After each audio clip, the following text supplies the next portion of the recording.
ሱራ 72 ክፈትልኝ በእናትህ።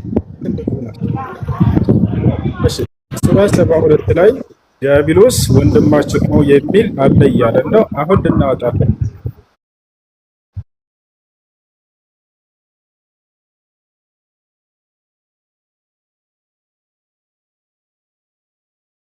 የምን ምዕራፍ ነው የሚለው? ስለምንፈልገው ነው። እናውጣለን። ቁጥር ስንት ላይ? የዲያብሎስ ምዕራፍ ወይም የጋኔል ምዕራፍ የሚለውን አውጣልኝ አልኩ። እዛ በኋላ እናወራለን። ይሄ ሰው የጤነኛ አይደለም እንዴ? ዲያብሎስ ወንድማችሁ ነው የሚል ጥቅስ አለ ቁርአናችሁ ላይ አልክ አይደለ? የትኛው ቁርአን ላይ የትኛው ክፍል ላይ? አሁን ተናገር። ያላ ባለው ነከረስቸው ሰክራይ ነው እንደገባ እና ትልቅ እንትን በል ቁጥሩ ነገር አልቅም ነው ወሃቢ አይደለም። አልቅም ዝም ብለህ አውጣ። አይ ቁጥር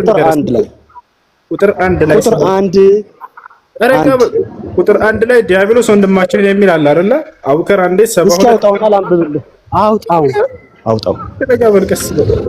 አቡከር አንዴ ቁጥር አንድ ነው ወጣለት። ያውና እሺ ምዕራፉን አሳይ። ምዕራፉን አላየሁትም። ችግር የለውም። ቁጥር አንድ ነው ያልከኝ እንዴ? ቁጥር አንድ ተወላህ እኮ ምዕራፉን ላይ ምዕራፉን አሳየኝ። አንብብ። ዝም ብያለሁ። ምዕራፉን አሳየኝ። ያውና ዲያብሎስ ወንድማችሁ ነው የሚል አለ ብሎና ላሳይ። የለም አይደለ? የታል ምዕራፉ አፊ አያቻቻ አይደል? እንደዚህ ናቸው። አውጣንና አላወጣንለት ምን ይሻላቸዋል? አሁን ሰይጣን ምን እንደሆነ ለኛ ጠላታችን እንደሆነ እናሳያቸው። ብዙ ጊዜ ክርስቲያኖችን በዚህ ነው የሚሸውዷቸው። ሰይጣን ወንድማቸው ነው ብለው ይነግሯቸዋል። ወላሂ ይነግሯቸዋል። አሁን ሰይጣን ጠላታችን እንደሆነ ቃል በቃል ላሳያቸው። እኔ አቡከር እንዳውጣላቸው ሱራ ፋጢር ላይ ያውጣላቸው። ሱራ ፋጢር ላይ ያውጣላቸው። ሱራ ፋጢር ኢነ ሸይጣነ ለኩም ዐዱውን ፈተኺዙሁ ዐዱው። ምን ያክል ዲያቆኖቻቸው ቀጣፊና ውሸታም እንደሆኑ ዛሬ ልታዩ ነው። ሰይጣን ወንድማቸው እንደሆነ ተነግሯል ይሏቸዋል አይደለ? ሰይጣን ጠላታቸው ነው የሚለውን ላሳያችሁ። ሰይጣን ጠላታችን እንደሆነ ላሳያችሁ። ኢነ ሸይጣነ ለኩም ዐዱውን ፈተኺዙሁ ዐዱዋ ይላል። ያችሁ አሁን ተከታተሉ። ሰይጣን ምናችን እንደሆነ ተመልከቱ።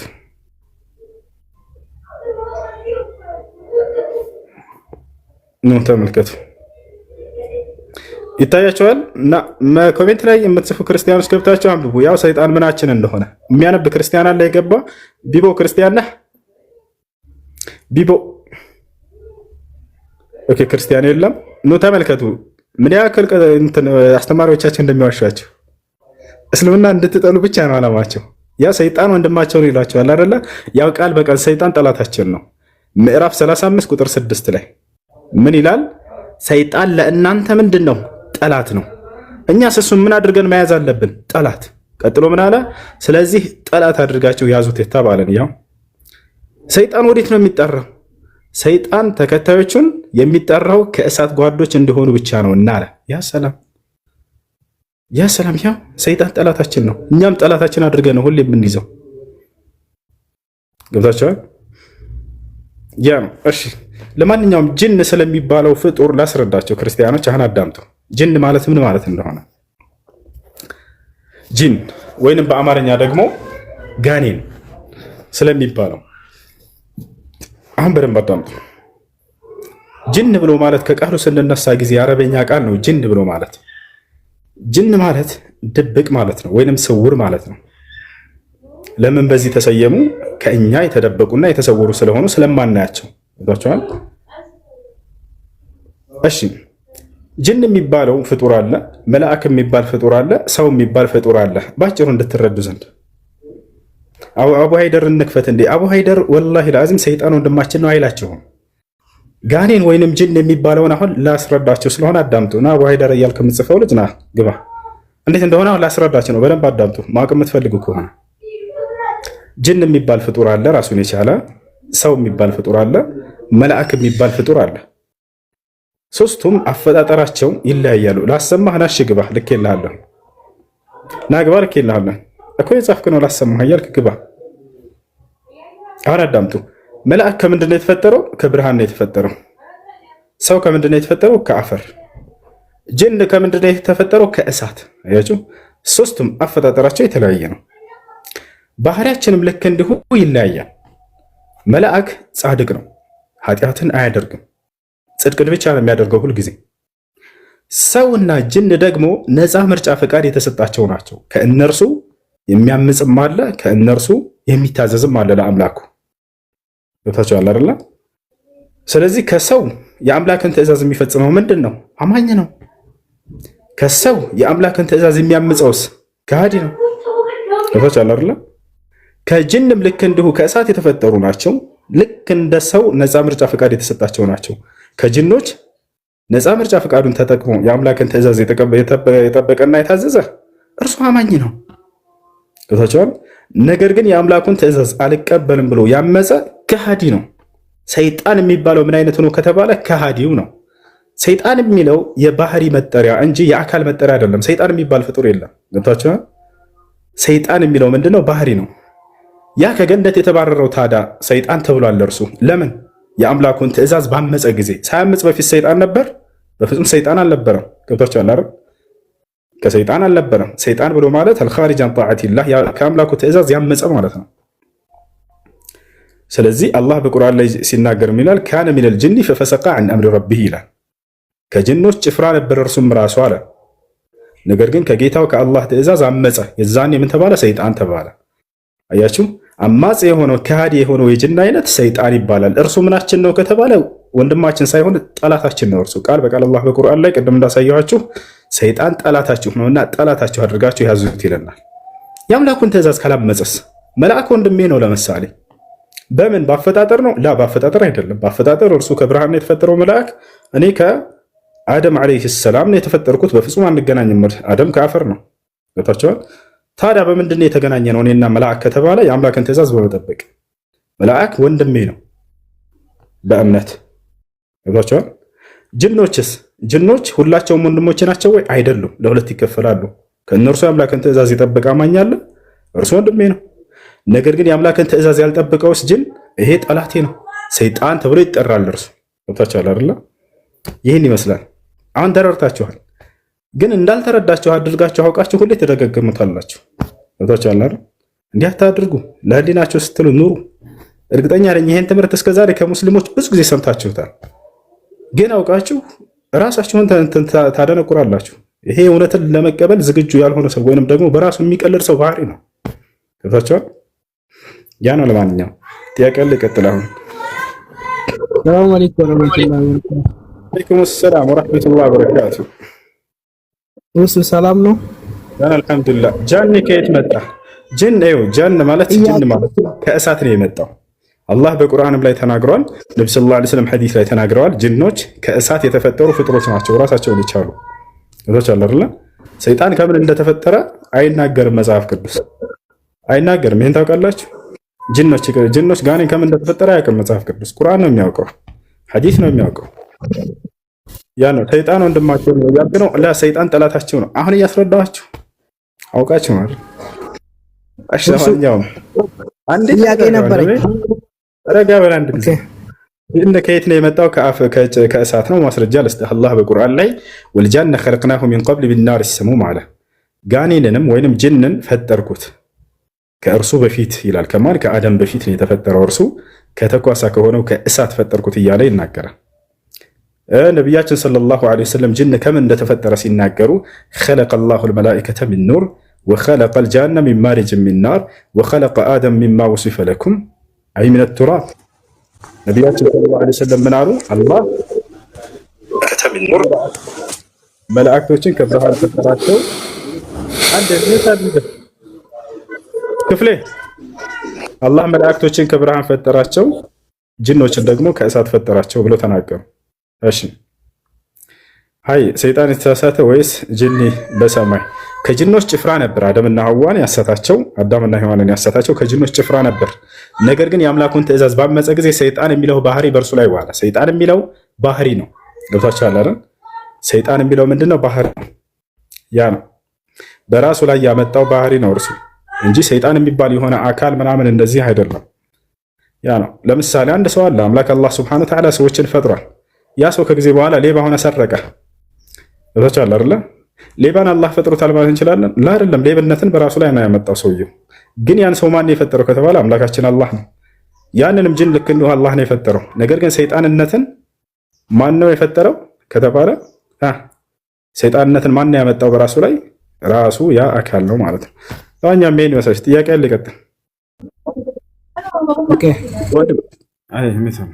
ሙስሊሞች ካዕባ ላይ ያላቸው አመለካከት ምንድን ነው? ካዕባ ምንድን ነው? ከየትስ መጣ? መሰረቱስ ከየት ነው? ዓላማውስ ምንድን ነው? የተሰራበት ዓላማ መቼም ዓላማ ይኖረዋል። ማን ሰራው? በማን ትእዛዝ ተሰራ የሚለውን አሁን በደንብ አዳምጡ። ካዕባ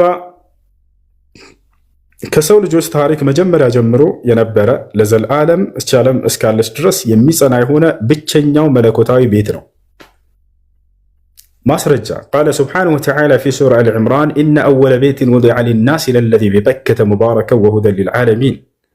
አላህ በሱራ አሊ ዕምራን ላይ ስለ ካዕባ ታሪክ ሲናገር ምን አለ? ለሰዎች በምድር ላይ ለመጀመሪያ ጊዜ የተሰራው ቤተ አምልኮ ያ መካ ላይ የሚገኘው ቤተ አምልኮ ነው አለ። ያችሁ ምንድነው? መስጂድ እንጂ ሌላ አይደለም። መስጂድ አልሐራም ይባላል ሌላኛው መጠሪያው። የተከበረው መስጂድ ማለት ነው። ገብታችኋል አይደል? የተከበረ የተባለበት ቦታ በዚያ ቦታ ላይ ምንም ጠላት እንኳን ሸሽቶ ቢገባ መግደል ኃጢአት ነው፣ አይቻልም። ልክ እንዲሁ እንስሳቶችንም እንኳን አደን ማድረግ መግደል ምን ማድረግ አይቻልም በፍጹም። የጠፋ ገንዘብ እንኳን በዚያ ቦታ ላይ አንስቶ መውሰድ ነው አይቻልም። የተከበረ ቦታ ነው። ወላ የድኹሉ ፊሂ አልኩፋር ከዛሊክ ሊቀውሊ ሱብሓነሁ ወተዓላ ያ አዩሃ አለዚነ አመኑ ኢነመል ሙሽሪኩነ ነጀሱን ፈላ የቅረቡ አልመስጂድ አልሐራም በዕደ ዓሚሂም ሃዛ። እንዳጠቃላይ ያ ቦታ ምንድን ነው? ቤተ አምልኮ ነው፣ መስጂድ ነው፣ እንደ ማንኛውም መስጂድ። ነቢያችን ሰለላሁ ዐለይሂ ወሰለም ሐዲስ ላይ ተናግረዋል። በመካ ላይ የሚሰገደው ሶላት ልክ በመዲና ላይ ከሚሰገደው ሶላት በመቶ ሺህ እጥፍ እንደሚበልጥ፣ ከዚያ በኋላ ደግሞ ኢየሩሳሌም ላይ የሚገኘው ወይንም ቤተል መቅደስ ቤተ መቅደስ ቤተልሔም ላይ የሚገኘው እርሱ ሶስተኛ ደረጃ ላይ እንዳለ ተናግረዋል። የመጀመሪያው መካ፣ ሁለተኛው ትልቅ ቦታ ያለው መዲና ላይ ያለው የነቢ ሰለላሁ ዐለይሂ ወሰለም የሰሩት መስጂድ፣ ሶስተኛ ቤተል መቅደስ። ይሄን ይመስላል።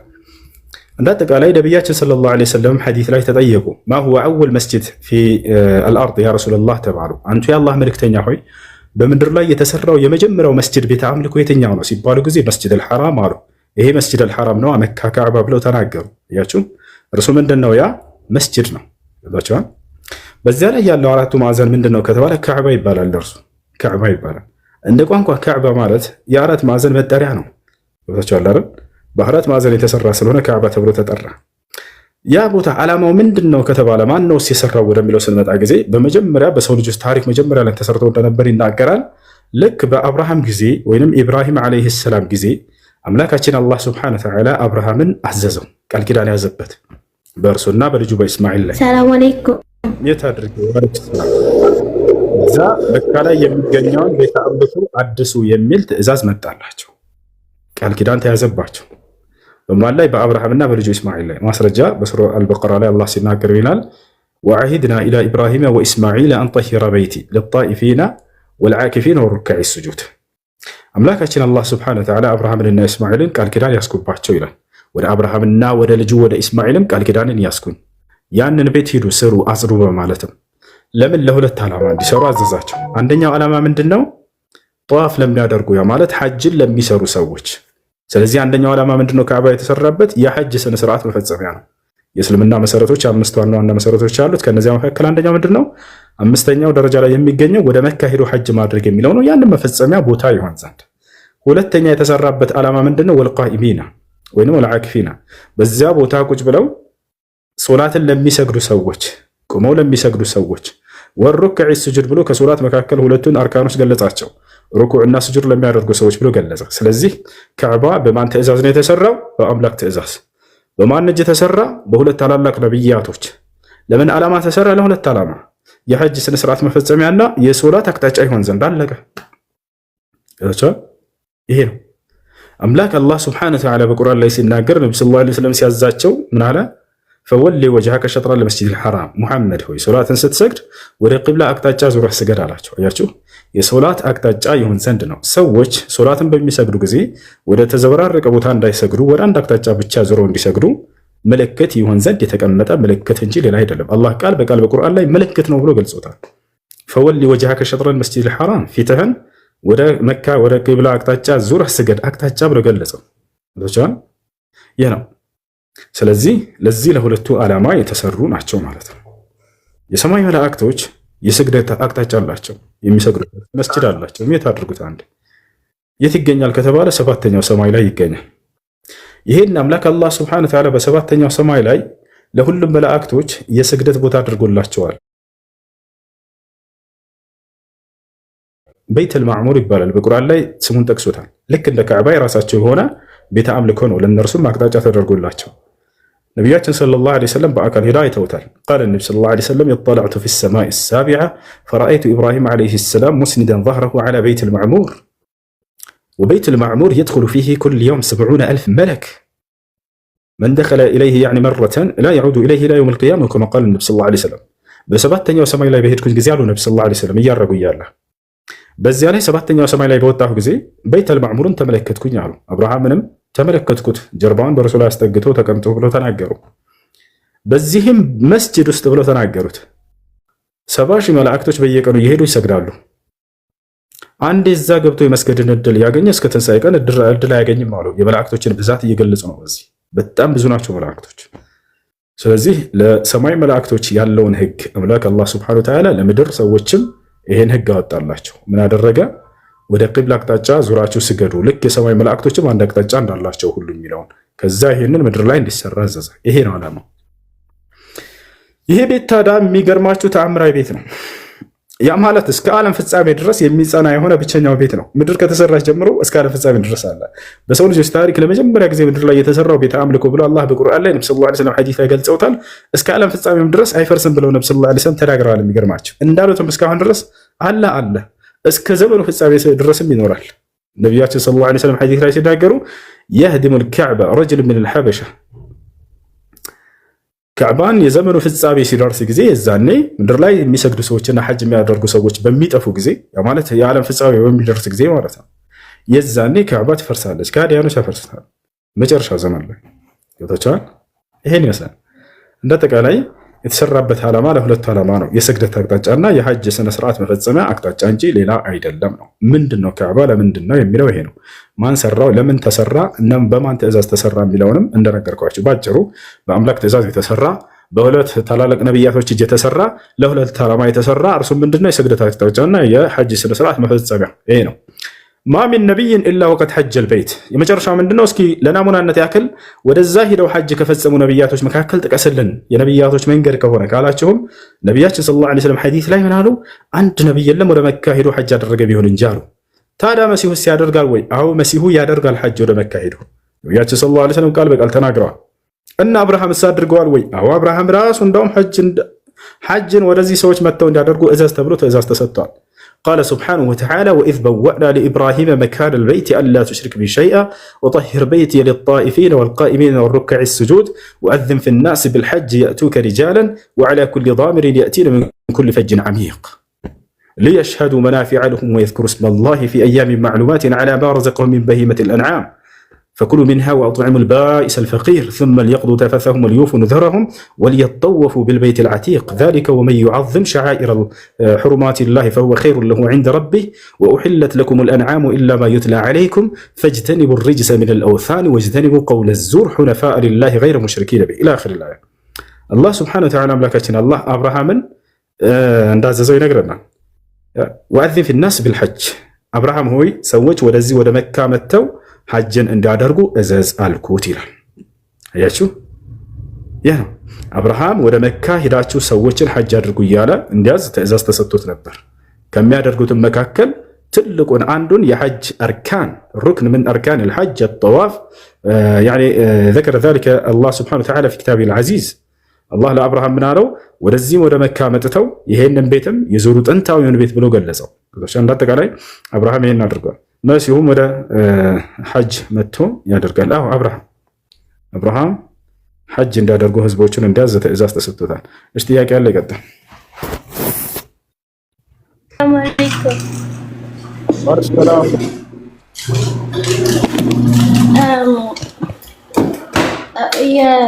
አንድ ጥያቄ አለ። ኦንላይን ላይ የሚሰራ ቢዝነስ ማለት ነው።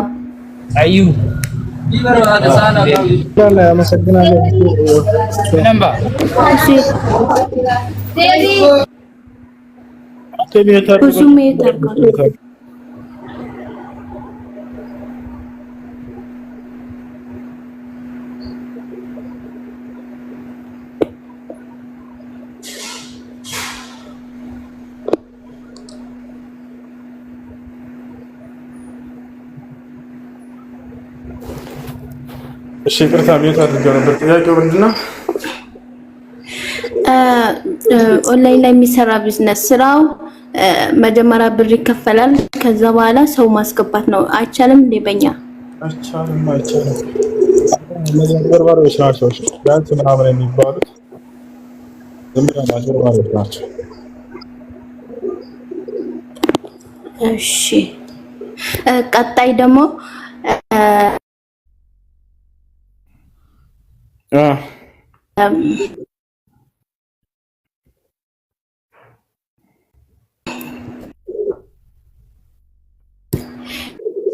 የሆነ ከሆነ ሰው ጋር የሆነ መሐላ ከዛ ነክቶ ማለት ነው። በቃ ከዛ መሐላውን አፈረሰ፣ ቃል ኪዳኑ አፈረሰ ማለት ነው።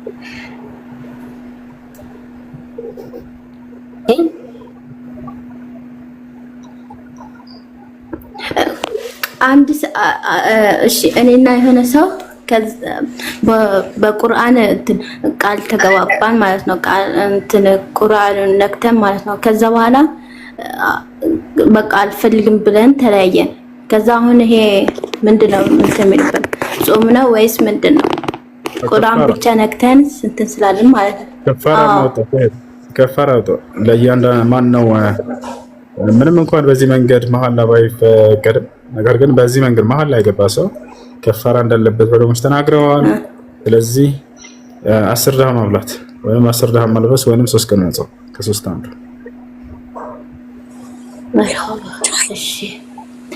እሺ ሌላም አለኝ። ቆይ ቀጥታ ሌላ ጥያቄ አለ? ሰገጥ ሄሎ፣ አሰላሙ አለይኩም። ወአለይኩም ሰላም።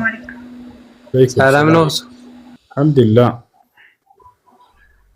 እኔ ጥያቄ ሰላት ከሰገድን በኋላ አሰላሙ አለይኩም ወራህመቱላህ አሰላሙ አለይኩም ወራህመቱላህ የምንለው ምንድነው? ትርጉሙን ማወቅ ፈልጌ ነው። ለምሳሌ አሰላሙ አለይኩም ወራህመቱላህ ስንለሰ አላህ ሰላምና ረህመት በእናንተ ላይ ይውረድ ማለት ነው። ግን ሰላት ላይ ሲሆን እንዴት ነው? በሰዎች ላይ አብረን ለምንሰግዳቸው ሰዎችና አማኞች ሁሉ ሰላሙ አለይኩም ወራህመቱላህ የአላህ ሰላምና እዝነት በእናንተ ላይ ይስፈን፣ የአላህ ሰላምና እዝነት በእናንተ ላይ ይስፈን እያልካቸው ነው። በሶላትም ላይ እኮ አሰላሙ አለይከ አሰላሙ አለ ነቢ ወዐላ ዒባዲላህ ሷሊሒን ትላለህ። በአላህ ደጋግ ባሪያዎች ላይ የአላህ ሰላም ይስፈን ትላለህ። አጠቃላይ በሆኑ በአላህ ስብሐነሁ ወተዓላ ባሪያዎች ላይ በአማኞች ባሪያዎች ላይ ሁሉ የእርሱ ሰላምና እዝነት እንዲሰፍን እየጸለይክ ነው። አሁን ያ ነው። እሺ ኸይር ኢንሻአላህ ይስጥልኝ። መርሐባ። አለይኩም ሰላም። ጾም ቆጣ ነበረ። 2 ቀን ጾሜ 4 ቀን ቀርቶኝ ነበር። እውነት ነው። እሺ እሱን አሁን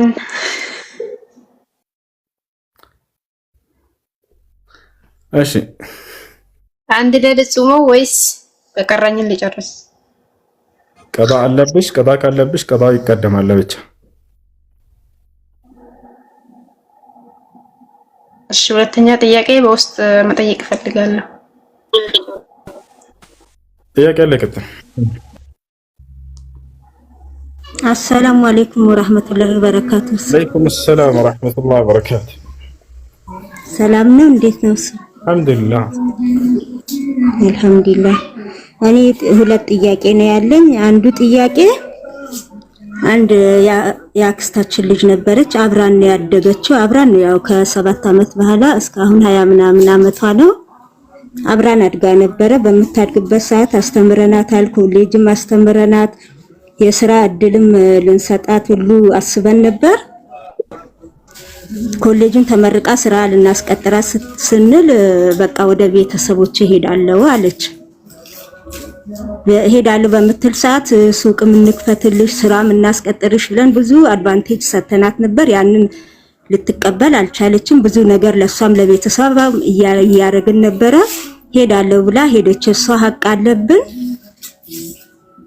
እናንተ አልወለዳችኋትም ማለት አልወለድናትም። ዝም ብላችሁ መጣ አሳደጋችኋት? የአክስታችን ልጅ ናት። አዎ ደስ ከሆነ ዘመዳችሁ ናት። ስለዚህ በቻላችሁት አቅም መልካም ዋሉላት፣ ባልቻላችሁት አቅም አትገደሉ። ሀቋ ግን አድሮብናል። ምናል አስተምረን ብዙ ደረጃ አድርሰናታል ማለት አሁንም እንትን እያልናት ነው። ለዛ ነው ከቻላችሁ መልካም ዋሉላት። እሺ ካልቻላችሁ አትገደዱም። ምንም የለባችሁም። ነገር ግን እንዳው ለሰው መልካም መዋል ከሚለው አንፃር በቻላችሁት አቅም መልካም ዋሉላት። እሺ ሁለተኛው ጥያቄ ጓደኛዬ ክርስቲያን አግብታ አስልማ ነው የምትኖረው። ማለት የባለቤቷ የቤተሰቦቹ ታላቅ ልጅ ሚስት ናት። ለነሱ በዓል የሆነ እንድዘይራቸው ይፈልጋሉ በየጊዜው ማለት ነው። ለበዓላቸው ክርስቲያኖች ናቸው እነሱ እና በዓል ምናምን ጊዜ እንድዘይራቸው እንድትሄድ ምናምን ይፈልጋሉ። ነይ የሚሏታል። ትሄዳለች፣ አንዳንዴም ትቀራለች፣ አንዳንዴም እንትን ትላለች። የባሏ ቤተሰቦች ክርስቲያን ናቸው። እሱን አስልማ ነው። አይቻልም እህት አይቻልም። እሺ ሹክራን ነግራታለሁ።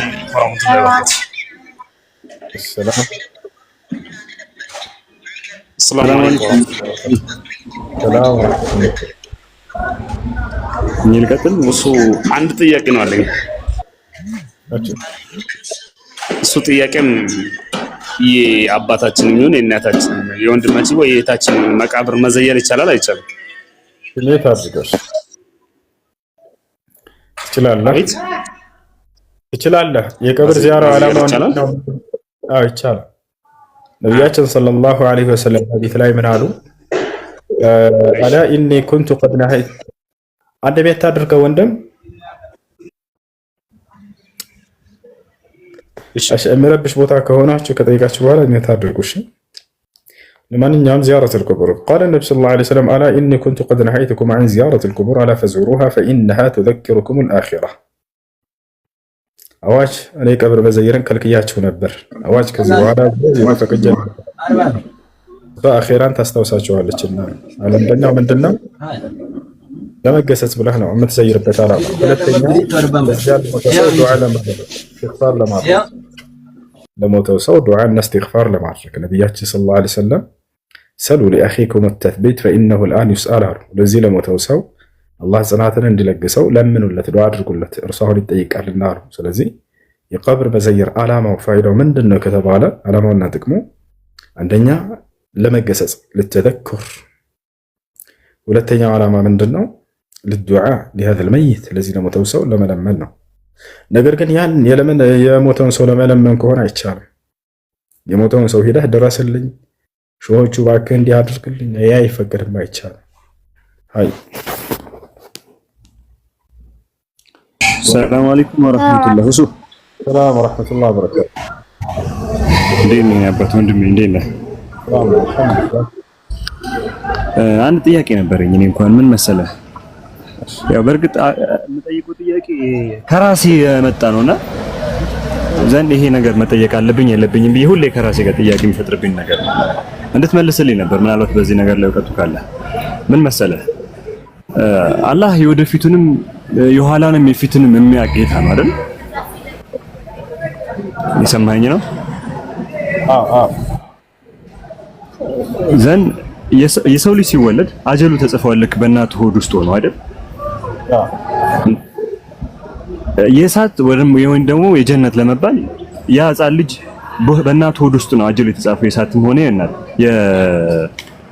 የጀነት ተብሎ የሚጻፈውና ለምን የሚያውቅ ከሆነ የሰው ልጅ ለመፍጠር የሚያስፈልግ ከሆነ ለምንድን ነው መፍጠር ያስፈልገው የሚለው ነው ሁሉ ጊዜ ስለሚመላለስብኝ። ምናልባት አግባብ አይደለም መሰለኝ እንደዚህ አይነት ጥያቄ መጠየቅ። ግን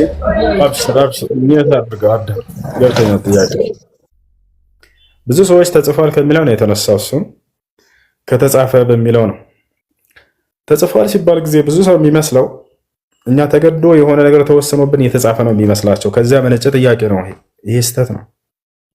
አምላክ አላህ ሱብሓነሁ ወተዓላ የወደፊቱን ጽፎታል ሲባል ጊዜ በእኛ ነፃ ምርጫ ፈቃድ የምንመርጣቸውን ነገራቶች እንጂ የጻፋቸው እንድንመርጥ መጀመሪያ ቀድሞ አዘጋጅቶን አይደለም። ገብታችኋል አይደል?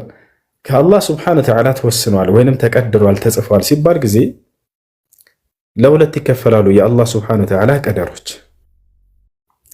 አንደኛ ለእኛ ምንም ነፃ ምርጫ ፈቃድ ሳይሰጠን የወሰናቸው የጻፋቸው ነገራቶች አሉ። በዚያ ላይ ምንም ምርጫ የለንም። በቃ ሁን ተብለን ትሆናለህ። ሜት አድርጎ አንዴ። ሁለተኛ ለእኛ ነፃ ምርጫ ፈቃድ ተሰጥቶን ነገር ግን እነዚያን ቀድሞ ያውቀዋቸዋል ወይ አምላክ ብዬ ብጠይቅህ፣ አዎ ያውቀዋል። ምክንያቱም አምላክ ነው፣ ወደፊቱን ሁሉ ያውቃል። ባያውቅ አምላክ ሊሆን አይችልም። ከአምላክ ባህሪያቶች አንደኛው ምንድነው? የወደፊቱን ሁሉ ያውቃል፣ የፍጥረታቶችን ሳይፈጥራቸው በፊት።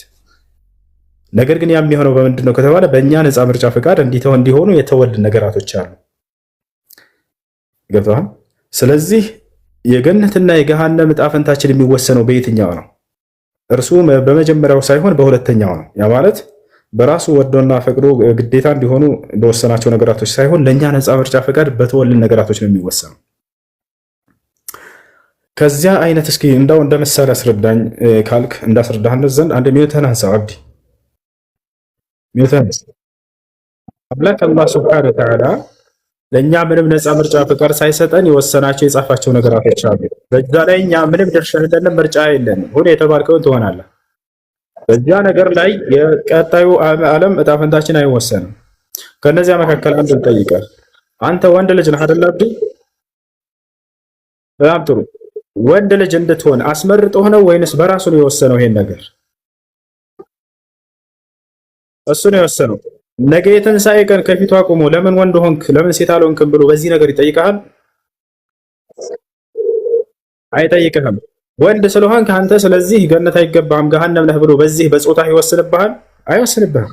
ታውቃለህ አይደል? ሴት ልጅ ሴት እንድትሆን ወንድ ልጅ ወንድ እንዲሆን ኢትዮጵያ ላይ መፈጠርህን አስመርጦሃል ወይንስ በራሱ ነው የወሰነብህ? ይሄን ነገር በራሱ ነው። እሺ ቀይ ወይንም ጥቁር እንድንሆን በራሱ ነው የወሰነው ወይንስ ሁሴን ቀይ ላድርገው ወይንስ ጥቁር ላድርገው ብሎ አስመርጦኝ በራሴ ምርጫ ነው? በራሱ ምርጫ ነው ይሄን ነገር ያደረገው። በራሱ ነው አይደል? አዎ ረጅም እንድንሆን አጭር እንድንሆን ማን ነው የመረጠው? ይሄን ነገር እኛን አስመርጦን ነው ረጅም ለአጭር ላድርገው ብሎ በራሱ ነው የወሰነው። በራሱ ነው የወሰነው። አያችሁ፣ እነዚህ ናቸው አምላክ አላህ ሱብሓነሁ ወተዓላ ለእኛ ነፃ ምርጫ ፈቃድ ሳይሰጠን የወሰነብን ነገራቶች። በእነዚህ ነገራቶችም የቀጣዩ ዓለም ዕጣ ፈንታችን አይወሰንም በፍጹም። ራሱ ይሄንን ኃላፊነቱን ወስዷል፣ ራሱ ነው የወሰነው። ነገር ግን ስራዎቻችንን መልካም የሆኑ መጥፎ እነዚህን ለእኛ ነፃ ምርጫ ፈቃድ ትቷቸዋል። ገብቶሃል አይደል? ለዚያም ነው ነቢያቶችን መላክ ያስፈለገውና ቁርአንን ማውረድ ያስፈለገው መጽሐፍትን ማውረድ ያስፈለገው። ጽድቁ ይሄ ነው ተከተሉ፣ ይሄ ደግሞ ኃጢአት ነው ተጠንቀቁ እንዲሉን ዘንድ እንጂ አፈጣጠራችንን አምላክ አላህ ሱብሓነሁ ወተዓላ ቀድሞ የወሰነውን ነገር እንድናስተካክል አይደለም። አጭር ነህና ወደ ረጅም አስተካክል ያለ ነብይ አይተህ ታውቃለህ? አይልም። ምክንያቱም ይሄ ነገር ከአምላክ የተወሰነ ነው። አይ ጥቁር ነህና ቀይ መሆን አለ እንደዚህ አይሉም። ወጥቷል። ወንድ ነህና ሴት መሆን አለብን ይሄን አያስተምሩ። ነገር ግን ጽድቅን አድርግ ኃጢአትን ተጠንቀቅ ይላሉ። እሺ አሁን ስለዚህ ስራዎቻችን በእኛ ነፃ ምርጫ ፈቃድ ናቸው ብያለሁኝ። ማናቸው የምናደርጋቸው ስራዎች ወጥቷል አይደል? ለምሳሌ አብዲ ገስት ስትመጣ እዚህ ጋር ስትገባ እኔ ጋር አላህ ሂድና ሁሴን ጋር ግባ ብሎ ልኮ ነው የመጣህ አሁን ወይንስ በራስህ ነፃ ምርጫ ፈቃድ አይምሮህን ተጠቅመህ ለምን ሁሴንን ገብቻ አልጠይቀው ብለህ ነው የመጣህ? በምርጫህ ነው አይደል? አዎ በምርጫህ ነው። በጣም ጥሩ በምርጫህ ነው የመጣኸው። ነገር ግን አላህ ሱብሓነሁ ወተዓላ ዛሬ እኔ ጋር ገብተህ ገስት እንደምትጠይቅ ቀድሞ ሳትገባ በፊት ያውቃል አያውቅም? ያውቃል። ያን ያወቀውን ደግሞ ጥብቁ ሰሌዳ ላይ ለውሃል ማህፉዝ ላይ እንደምትገባና እንደምትጠይቅ ስለሚያውቅ ያንን ጽፎታል አይደል? አይ አይደለ? ግን እርሱ ስላወቀው አንተ በዚህ ነገር ላይ ጫና አድርጎብሃል ሂድና ግባ ስላስገደደህ ነው ማለት ነው አይደለም። በራስ አልገባም ብለህ በዛው መቅረት ትችል ነበር አንተ። ይባል አይደል? ይሄንን ስራዎቻችንን ሁሉ ለኛ ነፃ ምርጫ ፈቃድ የተወልን ነገራቶች ናቸው። ጽድቅ የሚሆኑ ኃጢአቶች ናቸው ስራዎች። ግን በእነዚህ ላይ ቀድሮታል ወስኖታል ስንል ጊዜ ምን ማለታችን ነው ከተባለ ቅድመ እውቀት አለው ማለት ነው። ቅድመ እውቀት አለው ያውቀዋል። ያንንም ጽፎታል በጠብቁ ሰሌዳ ላይ እንደምንገባ እንጂ ያንን እንድንገባ በግዴታ አስገድዶ ጽፎብናል ማለት አይደለም። ወጣ አይደለ?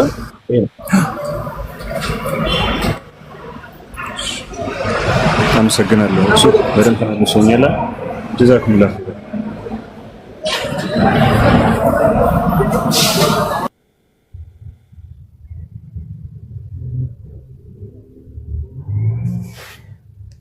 السلام عليكم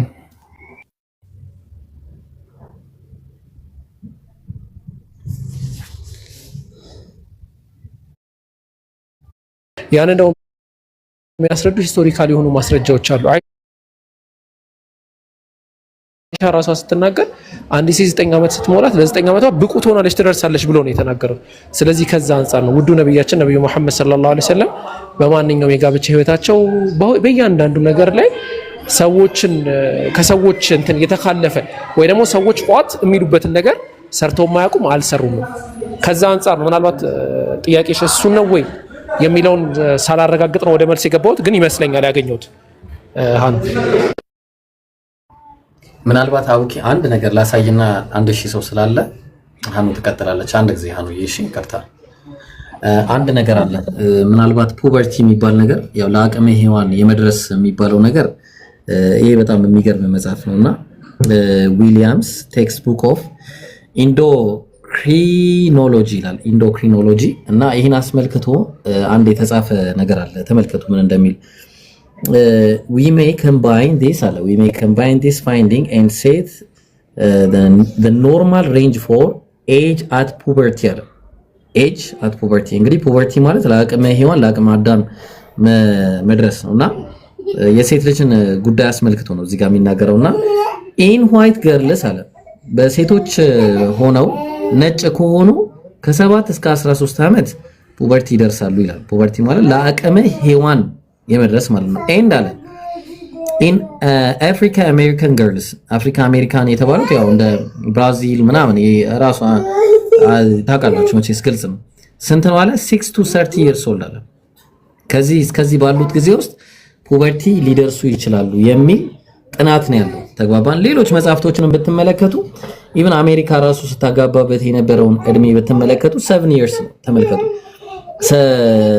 በ7 ወይ ደግሞ 7 ዓመት ወንድ ወይ ደግሞ 7 ዓመት ሴት ልጅ ታጋባ ነበር በ1972 በ1965 እነዚህ በእነዚህ የዚህ የ50 ዓመት ቅርብ ታሪኮች ማለት ነውና አይሻ ረዲየላሁ ዐንሃ በዚህ ጉዳይ ላይ አስመልክቶ ቀድማ አቡኪ እንደነገረሽ ደርሻለሁ ብላ ራሷ ተናግራ ነበር። ደርሻለሁ ብላ ስለዚህ اذا بلغت الجاريه 9 سنين فهي امراه ብላ አንዲት ሴት 9 ዓመት ሲሞላት ደርሳለች አለች። የራሷን አይታ ማለት ነው። ስለዚህ እኔ መሰል ይቅርታ አቡኪ ጣልቃ ገባሁኝ። ቀጥሎ ከተቻለ አንድ ቪዲዮ ላሳይ ኢብሮ።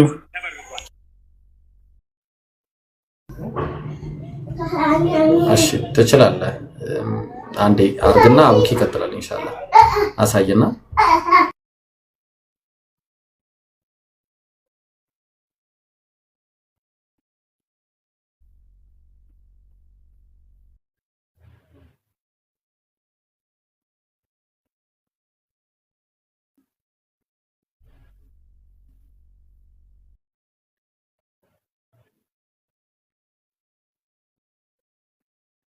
ሚዩት ላይ ነህ ያሳየህ ከሆነ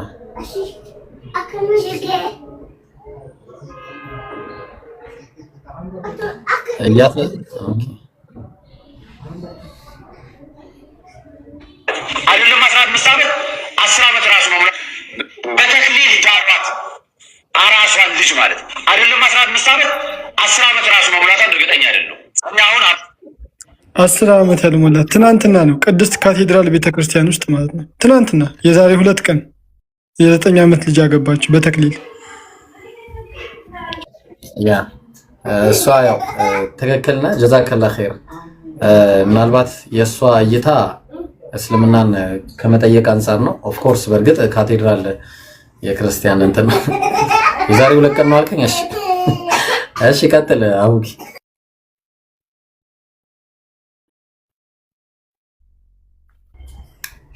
አቡኪ አለ ስንት ዓመቷ ነበረ ማሂር እድሜዋ? 10 ዓመት አልሞላትም። ወላሂ የዛሬ 2 ቀን ካቴድራል ቤተክርስቲያን በተክሊል አገባች። አቡኪ ቀጥልሽ። ምን አፎን እሺ ኔትወርክ እንትን ብሎብኝ ነበር። ጥያቄው ላይ የሰጠችው ሪፍሌክሽን አልሰማሁትም። አልሰጠችም። ቀጥል አንተ ከሷ ጋር። እሺ እኮ ሃኑዬ እንዴት ነው አመርቂ ነው ወይ ኢብሮ የሚያሳየው ነገር ወይስ አይደለም? አሁን መረዳት ያለብሽ ነገር ምንድነው? እኛው ደብል ስታንዳርድ ምናምን ብለን ባይብል መጥቀስ እንችላለን። ብዙ የሚጠቀሱ ነገራቶች አሉ ሂስቶሪካሊ አይሁድና የባይብል ትውፊት ላይ። ግን ያው ተማሪና ሞጋችን ለይተን ስለምናይ ነው። እሺ እስልምና ላይ ያለውን ብቻ መልስ የሰጠሁት ከዛ አንፃር ነው። እንዴት ነው ያልገባሽ ነገር ካለ ደግሞ እንትን ብትይ ደስ ይለኛል። ያሁኑ ፖይንት ላይ ያልገባኝ ሳይሆን ሪፍሌክት ያደረኩትኝ አሁን አንተ ያሳየው ቪዲዮ ላይ ኖርማል አንድ ለምሳሌ መልእክተኛ ፕሮፌት መልእክተኛ የሆነና በጣም የእግዚአብሔርን ቃል የተቀበለ እና አሁን ኖርማል ሰው ጋር አምጥተህ ኮምፔር ማድረጉ ያን ያህል እንትን የሚል አይደለም። በ9 ዓመት የፐርሰኑ የሰዎቹ እንትን ይለየዋል ብዬ እንትን እላለሁ አስባለሁኝ። ማለት መሐመድ የእግዚአብሔርን ቃል የተቀበለው ሰው የ9 ዓመት ልጅ አግብቶ እንትን ማለቱ አይቃረንም ወይም ከሃይማኖት ጋር እንዴት መሰለሽ ሃኑዬ፣ ለምሳሌ አሁን ዝም ብለን ወደ ኋላ እንሂድና አሁን እኛ ለምሳሌ እስቲ በምሳሌ ልስጣችሁ። ኢትዮጵያ ላይ ሂስቶሪካል ፋላሲ አለ ወይም ፕሬዘንታቲቭ ፋላሲ ተብሎ ይጠራል። ምን ማለት መሰለሽ? ከዛሬ አንድ ዝም ብለን 400 ዓመት በፊት ወደ ኋላ ሄደን የነበሩ ሲቹዌሽኖችን በአሁኑ መለካት። ለምሳሌ ሃኑ ገበያ ትሄድና ቤት ውስጥ ሽንኩርቱን ለመክተፍ ምናምን ማለት ነው ሽንኩርት ትገዛለች ገበያ ሄዳ እና ገበያ ስገዛ አሁን ምን ስንት ይሏታል? ዝም ብለው ኪሎ ስንት ነው የገባው እንዳልሳሳትና ደግሞ ሌላ ነገር እንዳትሉኝ ዝም ብለው በቃ እናስደጀው ነው 100 ብር ውድ መሰለኝ ብቻ ዝም ብለ 100 ብር ምናምን አሉሽም በል እንዴት 100 ብር ትሉኛላችሁ? ከዛሬ 400 ዓመት በፊት እኮ 1 ብር ወይ ደግሞ ስሙኒ ሲሸጥ ነበረ ብለሽ እንደመሞገት ማለት ነው። ይሄ ፕሬዘንታቲቭ ፋላሲ። ከዛ ሰውየው ምን ይልሻል? ትክክል ነሽ እሱስ ግን አሁን እኮ ያን የነበረው አሁን ተወዷል፣ ብዙ ነገር ተቀይሯል ይሉታል። እና ይሄንን ለምን ያመጣው ካልሽኝ ከታሪክ አንፃር ስንመለከተው ያን የነበረው የመረሻ እድሜና አሁን ያለው የመረሻ እድሜ አንድ አይደለም። ገባሽ? ያን አሁን በጣም በለጋነት የሚደረስ ነበረ። በተለይ አረብ ሀገር ይሄ ሙቀቱ ለፖቨርቲ ለአቅመ ሔዋንነት በጣም እንትን ይላቸው ነበር። ፊዚካሊ በጣም ቢውልድ ይሆናሉ ምናምን። አይሻ ፊዚካሊ ቢውልድ ነበረች፣ ሞራሊም ቢውልድ ተደርጋለች።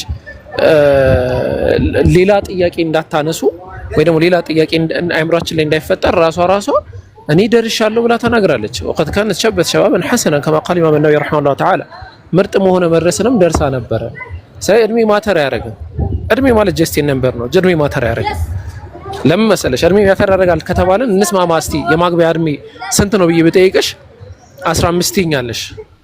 ኦኬ 14 ተኩል ቢሆንስ ወይ ደግሞ 14 ከምናምን ወር ቢሆንስ ችግር የለውም ትኛለሽ። ኦኬ 14 ቢሆንስ አይ ትኛለሽ። ዋይ ብልሽ የለም ምንም ማስረጃ ማለት ነው። እድሜ ምንም ዋጋ የለውም። እድሜ ሳይሆን ለአቅመ ሔዋን መድረስና አለመድረስ ነው። አሁን ራሱ የአረብ ሀገር ሴቶች እና ጀርመን እና ስካንዲኔቪያን ካንትሪ ያሉ ሴቶች በጣም ፊዚካሊ ቢውልድ ሆነው ቶሎ ለአቅመ ፑበርቲ ይደርሳሉ። ፔሪየድ ማየት ሌላ ሰከንደሪ እና ፈርስት ሴክሹዋል ካራክተርን የማሳየት ነገር ላይ ይገባሉ ማለት ነው። እና ቀደም መጀመሪያ ማዕቀፍ ላይ አስተውለሽ ከሆነ ያስቀመጥኩልሽ መሰረቶች በጣም ወሳኝ ናቸው። ያቺ መጎዳት የለባትም። ካልተጎዳች አንድ፣ ሁለተኛ መጋባት ያለባት በሷ ፍቃድ ነው። ሶስተኛ ሊያጋባት የሚገባው አባትየው ነው። ምክንያቱም ከአባት በላይ ማንም እንትን የለም። እንዴ አንቺ ለልጅሽ ካንቺ በላይ ማን ያስብላታል? ማንም አያስብላትም። አራተኛ እና ደግሞ ከዛ ላይ መጨመር የምንችለው ነገር ምንድነው? ጋብቻው የእስልምና ጋብቻ ኢሽሃር መደረግ አለበት። ኢሽሃር ማለት ምን ማለት ነው? ግልጽ አድርጎ ማውጣት ማለት ነው። ለምን ግልጽ ታውቂያለሽ መሰለሽ? ለምሳሌ በዚህ ዘመን የ3 ዓመት ልጅ ማግባት ኃጢአት ቢሆን እኔ አወከር የ3 ዓመት ልጅ አግብቼ አጠቃላይ በሚዲያ አላስጨፍርም የ3 ዓመት ልጅ አገባው ብዬ ማለት ነው። ስለዚህ እስልምና ኢሽሃር የምታደርገው ራሱ ሼም የሚያስይዝ ነገር እንዳሰራ ጭምር። ነብዩ መሐመድ ሰለላሁ ዐለይሂ ወሰለም በ9 ዓመት አይሻን ሲያገቧት ኢሽሃር አድርገዋል። ግልጽ ወጥቷል። ግልጽ ሲወጣ እንዴት አንድ ሂስቶሪካል ሶርስ እንዴት አንድ ሰው ጥያቄ አላነሳም? እሺ እንቶ ፈርስት ሴንቸሪ ሰከንድ ከነብዩ በኋላ ባለው ስንቆጥር ማለት ነው። ከዛ በኋላ የነበሩ ምዕት ዓመቶች ላይ የነበረ አንድ ሂስቶሪያን፣ አንድ ኦሪየንታሊስት፣ አንድ የህፃናት ምናምን ሄልዝ የሚያጠና አካል ይሄ ነገር ስህተት ነው ብሎ አንድ እንዴት አላነሳም? የለም። ምክንያቱም ችግር የነበረው ነገር ስላልሆነ ማለት ነው። ያኔ በጊዜው ይደርሱ እንደነበር ስለሚያውቁ ማለት ነው። ይሄኔ እኮ አሁን ወደፊት ነው የሚመጡና በ20 ዓመት በዚህ ጊዜ አሁን በ20 ዓመት ይጋባል፣ በ18 ዓመት ይጋባል። ወደፊት ደግሞ መጥተው አወከር የሚባል አንድ እሺ እኔ አላገባውም ግን ምሳሌ ነሽ። አወከር የሚባል አንድ ንጽጽር የሚሰራ ሰው በ18 ዓመቱ አግብቷል። ስለዚህ ሙስሊሞች በጣም ባለጌዎች ናቸው ሊባሉ ይችላል። እንግዲህ እነዛ ነው ገባሽ? እና ፕሬዘንታቲቭ ፋላሲ እንዳይሆን ነው። ከዛ አንፃር ነው ያስረዳዎች። ያው ቪዲዮን አላየሁትም እና እንደዛ ነው ኢብሮ በቃ ቀጥሉ። አሁን በደንብ ያዛት ኢብሮ በብዙ እናወራታለን ጠንከር አድርገን።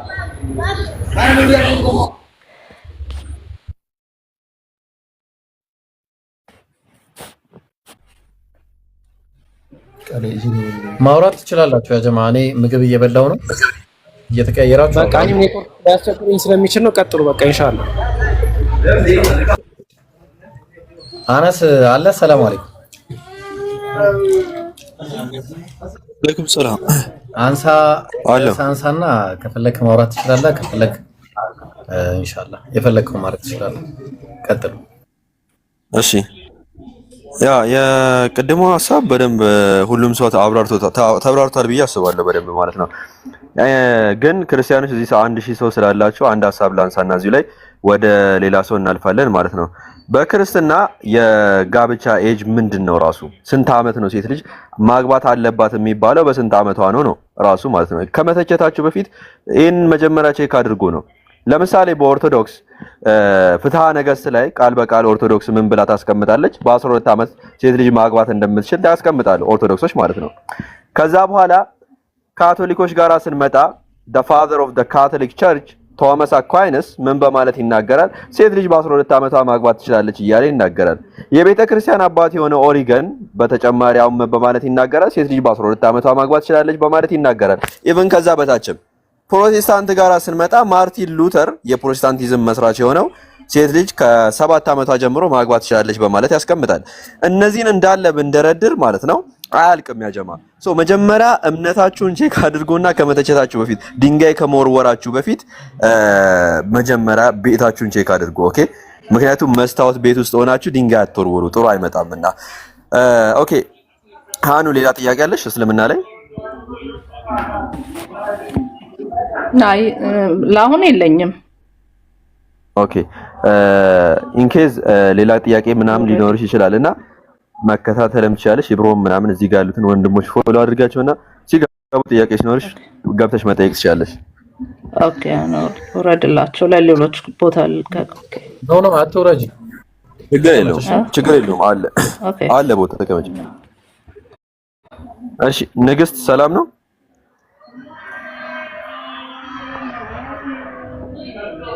ንግስት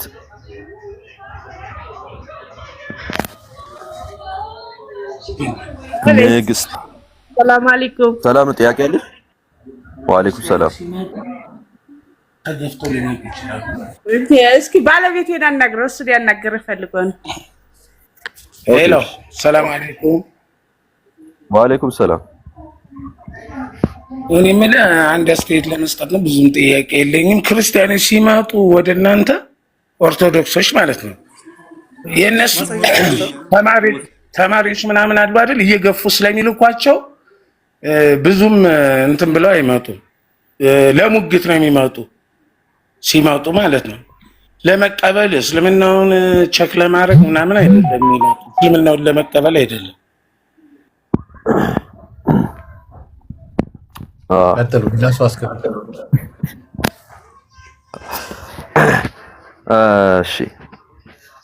እሺ ጥያቄ ያላችሁ ጋይዝ?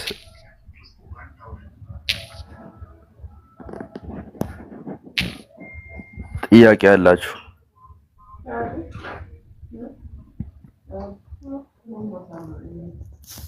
ጥያቄ ያለው ሰው አለ?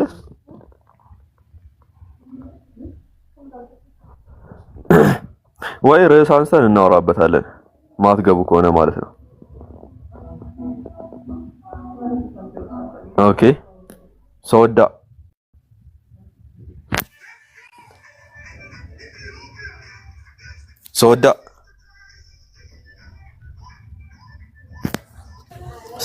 ጥያቄ ያለው ሰው እናስተናግዳለን። እኛ የመጣውን እንደመጣው እናስተናግዳለን። ኦኬ ርዕስ ይዘን እንቀጥል። ሙከሚል ምን ይመስላል? ሙከሚል ማሂሮ ርዕስ አንሳና አንስዬ በዛ ርዕስ ላይ እንቀጥል። ከዛ ደግሞ አንድ ቦታ ላይ በቃ ሙስሊም አታስገቡ። አንዱን ቦታ ከተገቡት ሙስሊም ሞዴሬተሮች የሆነ ርዕስ አንሳና በዛ ላይ አይ መርሐባ። እሺ ምን ይሻላችኋል? መረጡ። እናንተን ላስመርጥና ስለ ስላሴ እናውራ፣ ኦር ስለ ነብዩ ሰለላሁ ዐለይሂ ወሰለም እናውራ፣ ስለ ቤተ ክርስቲያን አባቶች እናውራ፣ ስለ መጽሐፍ ቅዱስ እናውራ፣ ስለ ምን እናውራ? ስለ ኢየሱስ አምላክነት እናውራ። ቸርች ፋዘር ስለአታወራም አነስ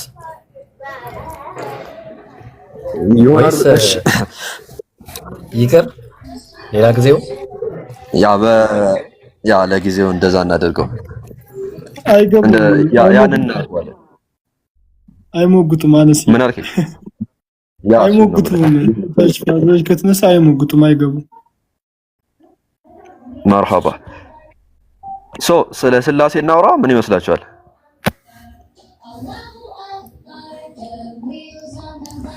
መርሐባ። ስላሴ ጋይዝ የምታስታውሱ ከሆነ የኢብሮን ዲቤት የዛሬ አመት ይመስለኛል እና ስላሴ ሲወራ የርዕስ ነው ትዝ የሚለኝና አንድ ጊዜ ኦኬ ቢስሚላህ ስለ ስላሴ ኢንሻአላህ መሞገት የሚችል ማለት ነው የትኛውም ክርስቲያን አፖሎጂስት መግባት ይችላል ስላሴ ላይ ማለት ነው። ስላሴ ስነ ምክንያዊ ነውን? ስላሴ ሎጂካል ነውን? የሚል ክርስቲያን ካለ መሞገት ይችላል ማለት ነው። ያው ምንድነው ፕሮብሌሙ ከተባለ እናንተ ክርስቲያኖች ሶስት አምላክ ነው የምታመልኩት ነው። you guys worship three god ሶስት አምላክ ነው የምታመልኩት ክርስቲያኖች ማለት ነው። ብዙ ጊዜኛ ክስ ሲቀርብላቸው ትሰማላችሁ አይደል? ከሙስሊሞች አንድ ሲደመር አንድ እንዴት ነው አንድ የሚሆነው እያልን ብዙ ጊዜ የሚሰሩባቸዋል። ያ ከስራውን አዲ እንዳስቀመጠው 1 + 1 + 1 + 1 አንድ ሲደመር አንድ ኢኳልስ ቱ 1 ይላሉ ክርስቲያኖች ማለት ነው። እንዴት this is illogical። አንድ ሲደመር አንድ እንደምናውቀው ስንት ነው? 3 ነው አይደለ? አይ 3 አይደለም አንድ ነው እያላችሁ ነው ያለው። ስላሴ ስነ ምክንያዊ ነው። ስላሴን ማብራራት የሚችሉት አንድ ክርስቲያን ካለ ስላሴ ሶስት አምላክ መድበለ አማልክት አምልኮ አይደለም የሚል ክርስቲያን ካለ ይሄው አሁን መግባት ይችላል ማለት ነው። መግባት ይችላል። ይሄ ጥያቄ በኔ የጀመረ አይደለም፣ በኢብራሂም የጀመረ አይደለም፣ በማሂር በሙከሚል እዚህ ጋር ባሉት በአሚር የጀመረ አይደለም ይሄ ጥያቄ ማለት ነው። ከመጀመሪያዎቹ ስላሴ የጀመረባቸው ከአራተኛው ክፍለ ዘመን ነው ብዬ አስባለሁ። ከዛ በፊት ስላሴ የለም። ምክንያቱም አባቶችም አያምኑም ብዬ ነው ማምነው።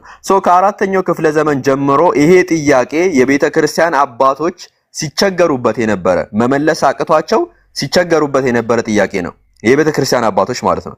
ለምሳሌ ግሪጎር ኦፍ ኒሳ ኦን ትሪ ጋድስ በሚለው ሌተር ቱ አብላቢየስ በላከው ላይ ይሄን ጥያቄ ተጠይቆ ማለት ነው።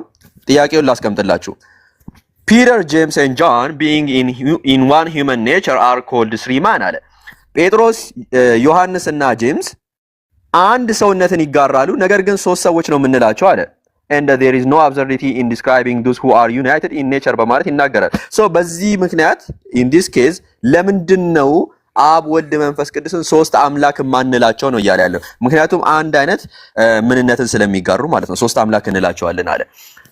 ይሄ በጣም ዲፊካልት ኩዌስችን ነው በማለት ይናገራል። ከዛ በኋላ ይሄ ሰውዬ ምን ይላል? ጋይዝ አስተውሉ። ምን ይላል መሰላችሁ? ኖ እዚህ ጋር እኮ ሶስት ሰው አይደለም ያለው አንድ ሰው ነው ያለው ብሎ ሲሞግት ትመለከታል። ለምሳሌ አነስ ኢብራሂም እና ማሂር አንድ ናቸው፣ ሶስት አይደሉም፣ ሶስት ሰው አይደሉም በማለት ሲሞግት ትመለከታላችሁ ማለት ነው። ይሄንኛው ከአራተኛው ክፍለ ዘመን ጀምሮ የነበረ ፕሮብለም ነው። ዛሬ ላይም ግን ክርስቲያን ፊሎሶፈሮችና ቴዎሎጂያኖች ይሄንን መልስ ለመስጠት ሲጥሩና ሲታግቱ ትመለከታላችሁ። አንድ ምሳሌ ላስቀምጥላችሁ። ኦኬ እዚህ ጋር ይታያችኋል። ይሄ ነገር ይታያችኋል።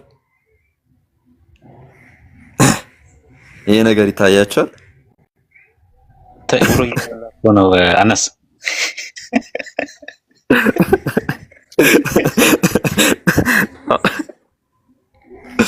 ይሄ ነገር ይታያችኋል ጋይዝ። ጋስ what is ምንድነው? ገምቱ። ምንድነው? ምን ሊሏችሁ ነው? ይሄንን እስኪ ገምቱ። ምን ሊሏችሁ ነው? ገምቱ እስኪ ምን ሊሏችሁ ነው? ክርስቲያን ፊሎሶፈሮችና ቴዎሎጂያን እነ ዊሊያም ሌን ክሬግ የመሳሰሉ ማለት ነው ክርስቲያኖች በቃ እንደኛ ምሁራን ብሎ እላይ ከሚያስቀምጧቸው ምሁራኖች ስላሴ ማለት ይሄ ነው ልክ እንደዚህ ነው ይላሉ። ዛሬ ማብራሪያ አጥቶ ማለት ነው። ስላሴ ማለት ልክ እንደዚህ ነው። ሶስት ጭንቅላት እንደዚህ ያለው ሶስት ጭንቅላት ያለው አንድ ቦዲ። ይሄን ቦዲ ምንድነው? ሰውነቱ ምንድነው? ስላሴ ነው ይላሉ። ከዛ በኋላ ሶስት ጭንቅላት አለው በማለት እነማን ነው የሚናገሩት? እነ ዊሊያም ሌን ክሬግ ማለት ነው። ምሳሌ ልስጣቸው። ይሄ ከርበረስ ይባላል። በግሪክ ሚቶሎጂ ነበረ ተብሎ የሚታመን ነው በታሪክ ማለት ነው። ሶ ይሄንን ስላሴ ምሳሌ ነው ብሎ ክርስቲያኖች ዛሬ ላይ ሲያቀርቡ እንደ ምሳሌ ማለት ነው። ይሄንን እንደ ምሳሌ ሲያቀርቡ ትመለከታላችሁ። ክርስቲያኖች እንዲህ አይነት ምሳሌ ትቀበላላችሁ? አምላካችሁ ከውሻ ጋር እንደዚህ ከውሻ ጋር እንትን እየተባለ ትቀበላላችሁ? ጋይስ አምላክ የምትሉት አካል እንደዚህ ከውሻ ጋራ ማለት ነው። ይሄንን ይመስላል ስላሴ ስትባሉ የስላሴ አናሎጂ ተብላችሁ ሲቀርብላችሁ ትቀበሉታላችሁ? ይሄንን የስላሴ አናሎጂ ነው ብላችሁ ላምብላችሁ። ከራስ ነው ወይ አነስ? አይ አንተማ ከራስ ነው እያወራ ያለው። ሙከሚል ከራስ ነው። ኢብሮ ማሂር ከራሳችሁ ነው የምታወሩት ልትሉ ትችላላችሁ። ኖ ከራሳችን አናወራም። ማስረጃ ላቅርብላችሁ ቃል በቃል ያለበትን ማለት ነው። ተመልከቱት። ይታያቸዋል ብዬ ተስፋ አደርጋለሁ። But analogies may prove helpful as a springboard for philosophical reflection on the formulation አለ። In Greco-Roman mythology there is said to stand guarding the gates of Hades a three-headed dog named Kerberos በማለት ይናገራል። በግሪክ ሚቶሎጂ በድሮ ዘመን ነበሩ ተብሎ የሚታመኑ ሶስት ጭንቅላት ያላቸው ከርበረስ የሚባል ውሻ ነበረ ይላል። ከዛ በኋላስ ይሄ አናሎጂ ስላሴ ብሎ ነው ያቀረበው ማለት ነው። they are not three dog ሶስት ውሻ አይደሉም ማለት but parts of one ከርበረስ አለ የአንዱ የከርበረስ ፓርት ናቸው በማለት ይናገራል። አንዱ ውሻ ነው ያለው በማለት ይናገራል የሰውዬ ማለት ነው። ከዛ በኋላ አባቶች ላይ አፒል ያደርጋል ለማብራራት እና እነ ዊሊያም ሌን ክሬግ ክርስቲያኖች እንደዚህ ከላይ ሰቅሎ የሚናገሯቸው ሰዎች ስላሴን ለማስረዳት ይህን ሲጠቀሙ ትመለከታላችሁ። እስቲል ግን ይሄ ሶልቭ አያደርግም ስላሴን። የሆነ ጥያቄ እንዳይፈጥርባችሁላችሁ። ለነገሩ ማነው ጥያቄ የሚፈጥርበት በዚህ? ይሄ እስቲል ስላሴን ሶልቭ የሚያደርግ ነገር አይደለም። ይሄን ሶስት ውሻ ማለት እንችላለን አንድ ቦዲ ያለው። ምሳሌ ልስጣችሁ። መንታ ሰዎች አይታችሁ ታውቃላችሁ? ተጣብቆ ምናምን የተወለዱ ይብሮ ለምሳሌ መንታ የሆኑ እንደዚህ ተጣብቆ ምናምን አንድ ሰውነት ያላቸው ማለት ነው። ኢቨን እንደዚህ አይነት ሰዎች አሁን ሁለት ሰው ነው የምንላቸው በአንድ ቦዲ ያላቸው ማለት ነው። ልክ ደሴም ወይ አንድ ቦዲ ያለው ሶስት ውሻ እንደምንለው ይህን ስላሴ ጋር ካወዳደራችሁ እንግዲያውስ እኔ ምንም ማድረግ አልችልም። ዛሬ ላይ ነው የምላችሁ ጋይዝ፣ ከአራተኛው ክፍለ ዘመን ጀምሮ ይህንን መፍትሄ ለማግኘት ክርስቲያን መምህራን ምሁራኖች እየጣሩ ነው ያሉት። ግን ያመጡትን ተመልከቱ። ይሄንን ያመጡት እስቲ መልስ አለኝ የሚል ክርስቲያን ካለ ሪሊ መልስ ካላችሁ ግቡ። መልስ ያለው ክርስቲያን ማለት ነው። ኢብሮ ምን ትላለህ እዚህ? Man, this is crazy, brother. The hell is that, man? እኔ ግራው ላይ ነው የገባኝ። እኔ አሁን ማለት አምላክህን በዚህ ሶስት አንገት ባለው ውሻ መሰለህ ሲጀምር አንደኛ ሶልቭ ያደርገውም እንዳልከው ሶስት ጭንቅላት ያለው አምላክ አለ ብለው ነው እንግዲህ እየነገሩን ያሉት ማለት ነውና አዑዙ ቢላሂ ሚነሽ ሸይጣን ረጂም ላ ሐውለ ወላ ቁወተ ኢላ ቢላህ። እኔ ምንም አይደለም ማነስ ስራ ይፍረስ አንተን ባይዜ ማለት ነው። እዚህ ጋር አንዳንድ ሰዎች ማን እንደሆነ ሰውየው ላያውቁ ይችላሉ። ዊሊያም ሌን ክሬግ ስንል ማን እንደሆነ ማለት ነው። አንዴ ቆይ ላሳያችሁና ክርስቲያኖች ምን ያህል በቃ ምሁራን ብሎ ከሚያስቀምጧቸው ላይ አንዴ ላሳያችሁ። ዊሊያም ሌን ክሬግ ማለት ማን እንደሆነ ላሳያችሁ። የሆነ ተራ ሰው አይደለም። ህይወቱ ሙሉ ለዚህ ነገር ሰጥቶ ሲለፋ የነበረ ሰው ነው። የስላሴን ሶልቭ ለማድረግ ኢቨን ኮስሞሎጂካል አርጊመንትን ፌመስ ያደረገ ሰው ነው እና ተራ ሰው አይደለም። ሉክ አት ዲስ ጋይ። ይሄን ሰው ታውቁታላችሁ ብዬ አስባለሁ። ክርስቲያን አፖሎጂስት ነው። ስለ ዶክተር ተስፋዬ ሮቤል በሚያወራበት ሰዓት ምን ይላል? ዶክተር ተስፋዬ ማለት አለ ዊሊያም ሌን ክሬግ አለ። አያችሁ? አልቪን አለ። ከዛ በኋላ ኖርመን አለ። በአማርኛ ሲያናግሯችሁ ማለት ነው አለ። ከነርሱ በተለይም የእርሱ ኳሊቲ ያለው ሊቅ ነው አለ። ስለዚህ እንደ ሊቅ በቃ እነዚህን ነው እንደ ምሳሌ የሚያቀርባቸው ራሱ ማለት ነው። እነዚህ እንደ ሊቅ የሚያያቸው አካላት የእነዚህን ውሻ አምላክን ከውሻ ጋር እንደዚህ ያወዳደሩ I don't know what to say guys. I'm so sorry ለእናንተ ማለት ነው። በጣም አዝናለሁ። ክርስቲያኖች ካላችሁ ሪሊ ይሄን ነገር ተቀበላላችሁ። አነስ ሰው ገብቶልሃል። አይ ቲንክ መላኩ ማን አለ? እኔ መላኩ የሚል ሰው ይታየኛል። ሰላም ነው ቶፊቅ? ሰላም ሰማለሁ አለ ሰላም። እኔ ድምጽ አይሰማኝም። ይብሮ ይሰማል?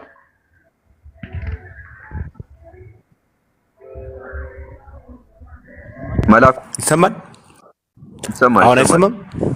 ይሰማል። አይ በጣም ጥሩ።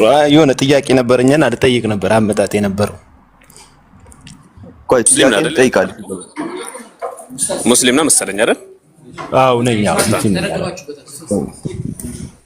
እሺ ይቅርታ። እሺ አሁን ከወገኖች ጋር ስለሱ በተመለከተ ከወገኖች ጋር የተወያዩ ስለሆነ በኋላ ጥያቄና መልስ ነው ትገባለሽ። ይቅርታ። እሺ የሆነ አስቸኳይ ስለሆነ ነው እኮ ስሜን ቀይሬው እራሱ የመጡት አትል በቃ ቅዳሜ ኡስታዝ እደውልልሃለሁ። ወላሂ እንዳረስ ቴሌግራም አይ ብሮ መላኩ በቃ አቤት ይብሮ ጠይቅሽ። ቶሎ በል እባክህ ቶሎ በል። ከዚህ በኋላ ግን አትግቡብን እባካችሁ። ፕሮግራም ወቁ እንጂ አየ በቃ ሌላ ጊዜ መቼ መቻችኋለሽ? አስቸኳይ ነው ብላል። በቃ ቶሎ በለሽ። አየ በጣም ጥሩ። የሆነ አንድ ጥያቄ ልጠይቅ ነበርና ከእናንተ ጋር የሆነ አንድ ጥያቄ ሁሌ የሚፈጥርብኝ ነገር አለ ማለት ነው። ሁሌ ማለት ነው ዋላ ክርስትናና እስልምና ላይ ብዙ ጊዜ ሰዎች ሲወያዩ ለምንድን ነው ክርክር የሚያደርጉት? ለምን ውይይት አያደርጉትም? ሃይማኖት ነው ይሄ ነገር። ይሄ ነው ጥያቄ። ሃይማኖት እኮ ነው። ኧረ ቻው በቃ እንደ ብራዘር። እሺ እናስተካክላለን። እናመሰግናለን። ቀጥሉ። ከየት ነው ተሰብስባችሁ የምትመጡብን? ግን እኔ እኮ ግራ ገባንኛ። ስንተኛ ክፍል ናችሁ? ቆይ እኔ አላቅላችሁም። አቦ እንዴ እኔ 20 ምናምን አሳጣችሁ ነው። አነስ ቀጥሉ እንዴ።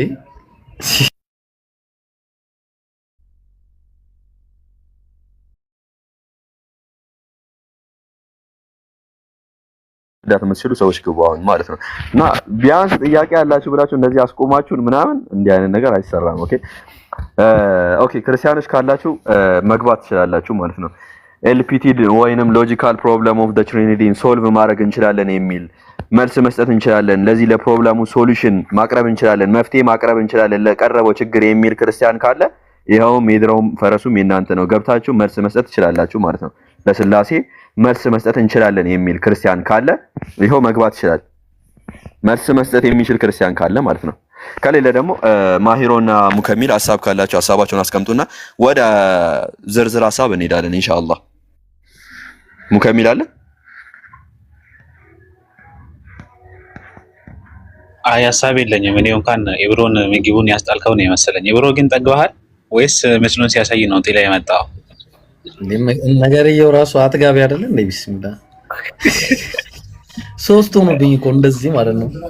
ግን አንተ ማለቴ እኔ እስከማውቀው ድረስ አነስ እንግዲህ ሙኬም ታውቃላችሁ ሙፈሲሮቻችን ለአላህ Subhanahu Wa Ta'ala ያላቸው ክብር የሆነ ቦታ የሚሰጡት ቦታ you have no idea በቃ ምን ገብቷላ። በዚህ በወረደ ምሳሌ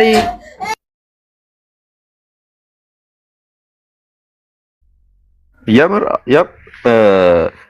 ኢብሮ እንዳላችሁ ነው። አምላክን በውሻ አስቡት። ላይክ እንደዚህ ለምን አለ ምናምን ተብሎ እንደዚህ ሶስት ጭንቅላት ያለው ውሻ ምሳሌ አድርጋችሁ ስታቀርቡ በድመትም ያቀርባል ባይዜ ለምን ከእንስሳ ጋር ያለውን ጉዳይ ነው ያላቅምና እና ዊሊያም ሌን ክሬግ እነዚህ በቃ ሊቅ የሚባሉ ማለት ነው ከዛሬ በጣም ጥንት ናቸው ባይዜ ለ30 ለ40 ዓመታት ክርስትና ማለትም ቲዝምን ዲፌንድ ሲያደርግ የነበረ ሰው ነው። ከኤቲስቶች ጋር ሲከራከር የነበረ ሰው ነው ማለት ነው። ኮስሞሎጂካል አርጊመንትን ፌመስ ያደረገ ሰው ነው ይሄ ሰውዬ ማለት ነው። ተራሱ አይደለም ዊሊያም ሌን ክሬግ ማለት ቀደም እንዳሳያችሁ ማለት ነው። ሶ እነዚህ ሰዎች ሪሊ መፍትሄ አጥተው ዛሬ ላይ የመፍትሄ ብሎ የሚያቀርቧቸው ነገሮች በጣም አስቂኝና የሚገራርሙ ነገራቶች ናቸው። ራሱ በጣም አስቂኝ ቀልድ የሆኑ ነገራቶች ማለት ነው። ይሄ ሰውዬ ምሁራኖች ዛሬ ላይ ምን እንደሚሉ ታውቃላችሁ? ይሄ ሰው አብ ወልድ መንፈስ ቅዱስ ሙሉ ለሙሉ ፉሊ ጋድ አይደሉም ነው ያለው። ፉሊ ጋድ አይደሉም። ፉሊ ጋድ የሆነው ትሪኒቲ ነው ብሎ ነው የሚያምነው። ለምን ፉሊ ጋድ አይደሉም ሙሉ ለሙሉ ማለት ነው አምላክ አይደሉም 100% ብሎ ነው የሚያምነው። ፓርትስ ኦፍ ጋድ ናቸው። ኢስ ፓርሻሊዝም ራሱ። ግን ሙሉ ለሙሉ አምላክ ናቸው አንዴ ከተባለ ሶስት አምላክ ነው የሚሆነው። that's why he said this። ለዛ ነው ይሄንን ያለው። ሶስት አምላክ ስለሚሆን ቃል በቃል ምን አለ? ይሄንን ሶልቭ ለማድረግ አይ በቃ ያለው ፓርት ናቸው የአምላክ ፓርት ናቸው እንጂ ሙሉ ለሙሉ አምላክ አይደሉም በማለት ይናገራል። ይሄው ዊሊያም ሌን ክሬግ ማለት ነው። ተመልከቱት እዚህ ጋራ ማለት ነው ምን እያለ ይናገራል? ሶሻል ትሪኒታሪያኒዝም threatens to veer into tritheism። ትራይቲዝም ማለት ሶስት አምላክ እንደማለት ነው። ራሱ ሶስት አምላክ እንደሚወድቁ ነው ቃል በቃል ያስቀምጠው ሶሻል ትሪኒታሪያኖች ማለት ነው። which is አብ ሙሉ ለሙሉ አምላክ ነው ብሎ እሱም ሶሻል ትሪኒታሪያን ነው የሚያምነው። ግን ሞዴሉን ቀየር አድርጎት ምንድነው ፓርትስ ኦፍ ጋድ ናቸው ብሎ ነው የሚያምነው። የአምላክ ክፍል ናቸው ሙሉ ለሙሉ አምላክ አይደሉም ነው። ሶ ዛሬ በምንቆጥርበት መልኩ ማለት ነው ዛሬ ካውንት በምናደርግበት መልኩ ስንቆጥር ሶስት አምላክ ነው ያለው ነው የምንለው። ላይክ እዚህ ጋር ተመልከቱት አንድ ምሳሌ አበበ ሀጎስ ጫላ አንድ ናቸው እያልኩኝ ነው ያለሁት። የሚሞግተኝ ክርስቲያን ካለ ሶስት ናቸው የሚለኝ ክርስቲያን ካለ ይግባ። ሶስት ሰው ነው እዚህ ጋር የሚታየኝ የሚለኝ እኔ አንድ ሰው ነው የማየው። ኢብሮ ስንት ሰው ነው የሚታየ? እኔ አንድ ሰው ይታየኛል። አበበ ሀጎስ ጫላ የሚባል አንድ ሰው ይታየኛል። ያፕ ሶስት ነው የሚለኝ ክርስቲያን ካለ ይግባ። ሶስት ነው የሚለኝ ኦኬ አስገባቸዋለሁ። አድሚኖች አስገባቸው። ሶስት ሰው ይታየኛል እዚህ ጋር አምሲንግ ሶስት ሰው ነው የማየው የሚል ክርስቲያን ካለ የሉም። አብሽር ኦኬ ሶስት ሰው ነው ያለው። ምን እንደሆነ ታውቃለህ? የሚያነሱት ጥያቄ አነሲ ወይ አንድ ሶስት ነው ምናምን ብለው ከመሞገት ይልቅ ለምን ሀጎስ ጥቁር ሆነ ብለው ቢሞጉት ይቀላቸዋል። ያመጣው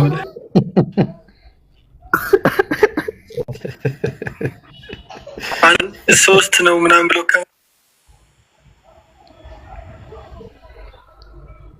ይሄው ሰው ገብቶላል። አነስ ሬትና ማር ሬትና ማር ሰላም አለይኩም ወራህመቱላሂ ወበረካቱ። ጋዴ ሰላም ወራህመቱላሂ ወበረካቱ። ወአለይኩም ሰላም ወራህመቱላሂ ወበረካቱ። ይቅርታ ለሰላም ተው ብሮ ለምን መሰለህ ገስቱን እኔ ያስገባቸውን እኔ ያስወጣቸውን እኔ 360 መገጣጠሚያን ፈትሼ ነው ማስገባቸው። በቃ አትብሸቁ። ፕሮፋይላቸው ዩዘር ኔሚያቸው ቪዲዮአቸው ይታያል። ቆይ ተረጋጉ። What is the matter with these people, man? እሺ እስቲ ቀጥል አነስ። ለማንኛውም እስከዛ ድረስ አብራራ። እሺ ሐሳቡን ላብራራላችሁ። እኔ ለምንድን ነው እነዚህን ሶስት ሰው አይደሉም አንድ ሰው ነው የሚታየኝ ያልኩ ያለው ከተባለ በክርስቲያን አናሎጂ እዚህ ጋራ እነዚህ ሰዎች አንድ ሰው ናቸው። which is አባቶችም ቅድም እንዳልኳቸው እነ ግሪጎር ኦፍ ኒሳ አንድ ሰው ነው ያለው እንዳሉት ማለት ነው። እንዴት ነው አንድ ሰው ነው ያለው እያልከን ያለው? አነስ ምን ሆነሃል አንተ? አእምሮ አይሰራም እንዴ? ምን ሆነ ነው ምናምን ልትለኝ ይችላል አይደል?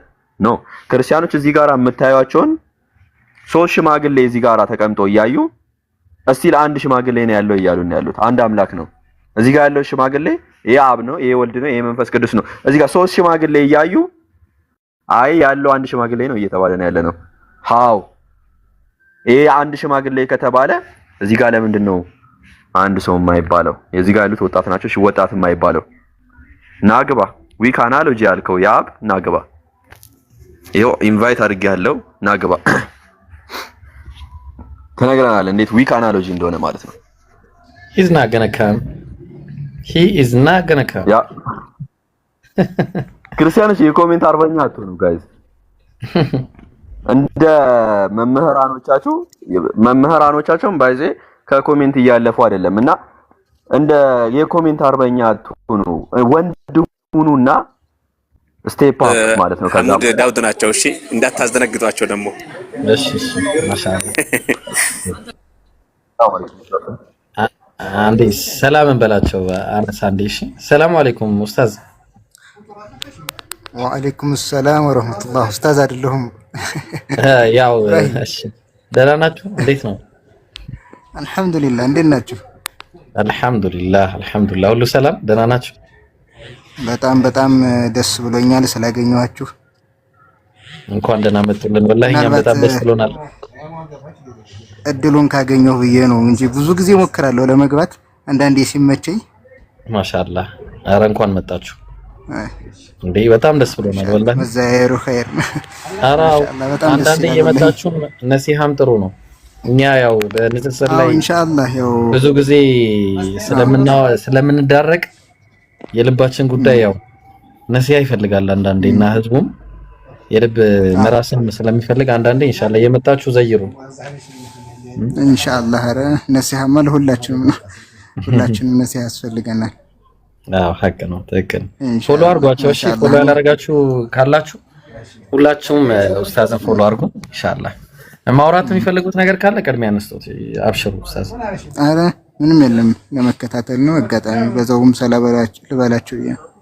እሺ እሺ እሺ። አላህ ይቀበላችሁ። ተቀመጡ ኢንሻአላህ። አነስ አለ፣ ጀማል፣ ማሂር፣ ሌሎችም ማሻአላህ ደስ ይላል። ኡስታዝ እንዴት ናችሁ? ወአለይኩም ሰላም ወራህመቱላህ። አነስ ሰላም ነው አላህ አልሐምዱሊላህ። ኡስታዝ ሀሳብ ካለ ቀጥሉ ኡስታዝ። ትንሽ ብትቀጥሉ ደስ ይለኛል። ላዳምጥ ነው። እዚህ ንጽጽር ያለው እንትን ምንም ነገር ወላሂ ማለት ንጽጽሩ ላይ ያለው እንትን ትልቅ እንትን የሚጠይቅ ነው። አጋጣሚ ዛሬ አንዱ አደናግሮ ነበር። እንደውም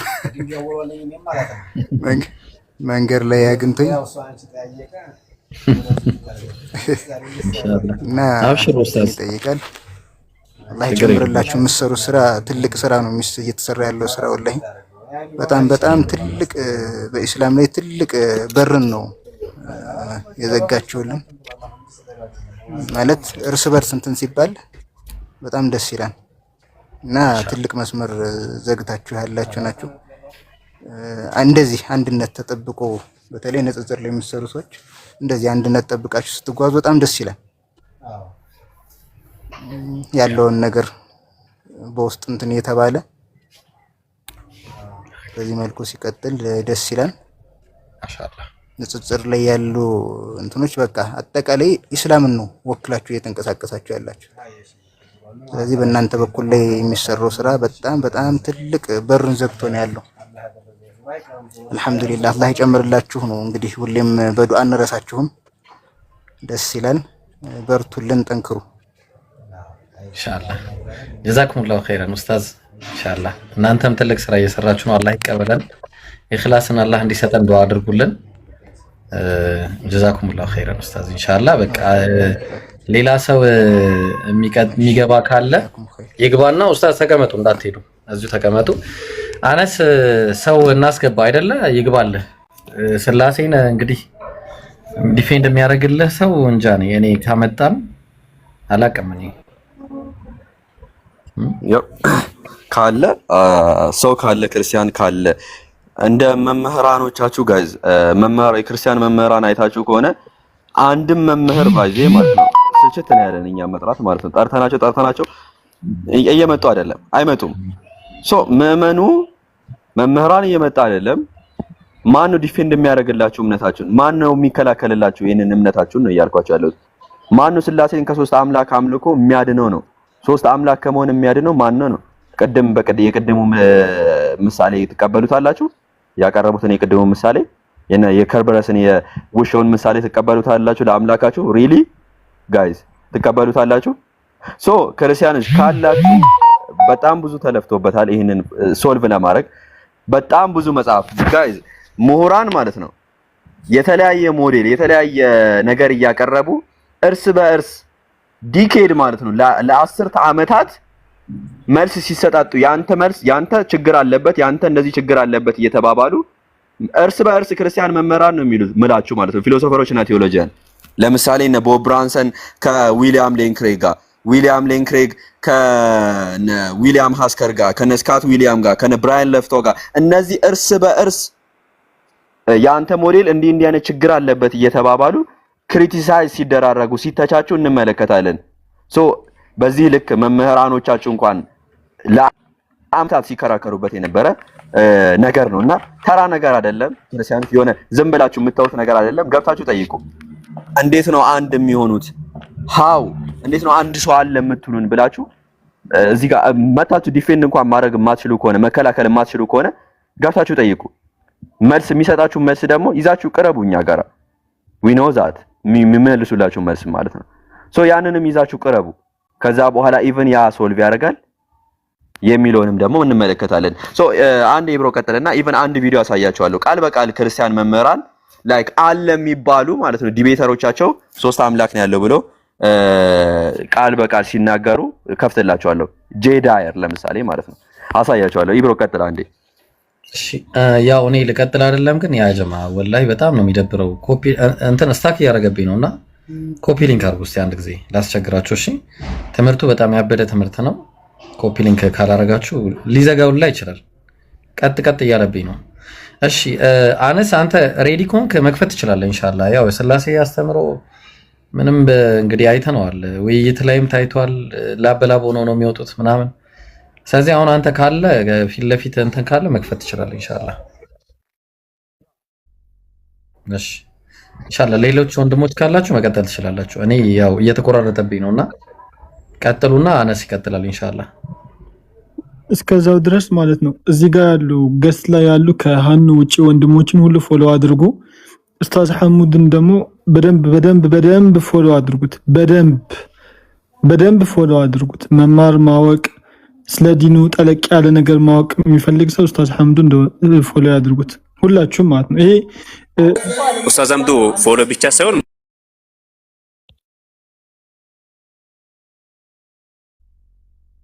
ሼር ኮፒ ሊንክ ያደረግን ማለት ነው። ቆንጆ ቪዲዮዎችን ይለቃሉ ኡስታዛችን ኡስታዝ ሐሙዱ። ስላሴ አማኞች ደግሞ ግቡ። ስላሴ አማኞች ግቡ። አምላካችሁን ዲፈንድ አድርጉ። አምላካችን ይሄ ነው እንደዚህ ነው ብላችሁ ስበኩ አምላካችሁን። ነቢያቶች ያዕቆብ፣ ዮሴፍ፣ አብርሃም ይሄን አምላክ ሰብከውታል ብላችሁ ግቡና ስበኩ። አምላካችሁን ስበኩን። አነስ እንዳላችሁ ማለት ነው። ወላሂ ነው የምላችሁ አንድም ሰው አይመጣም።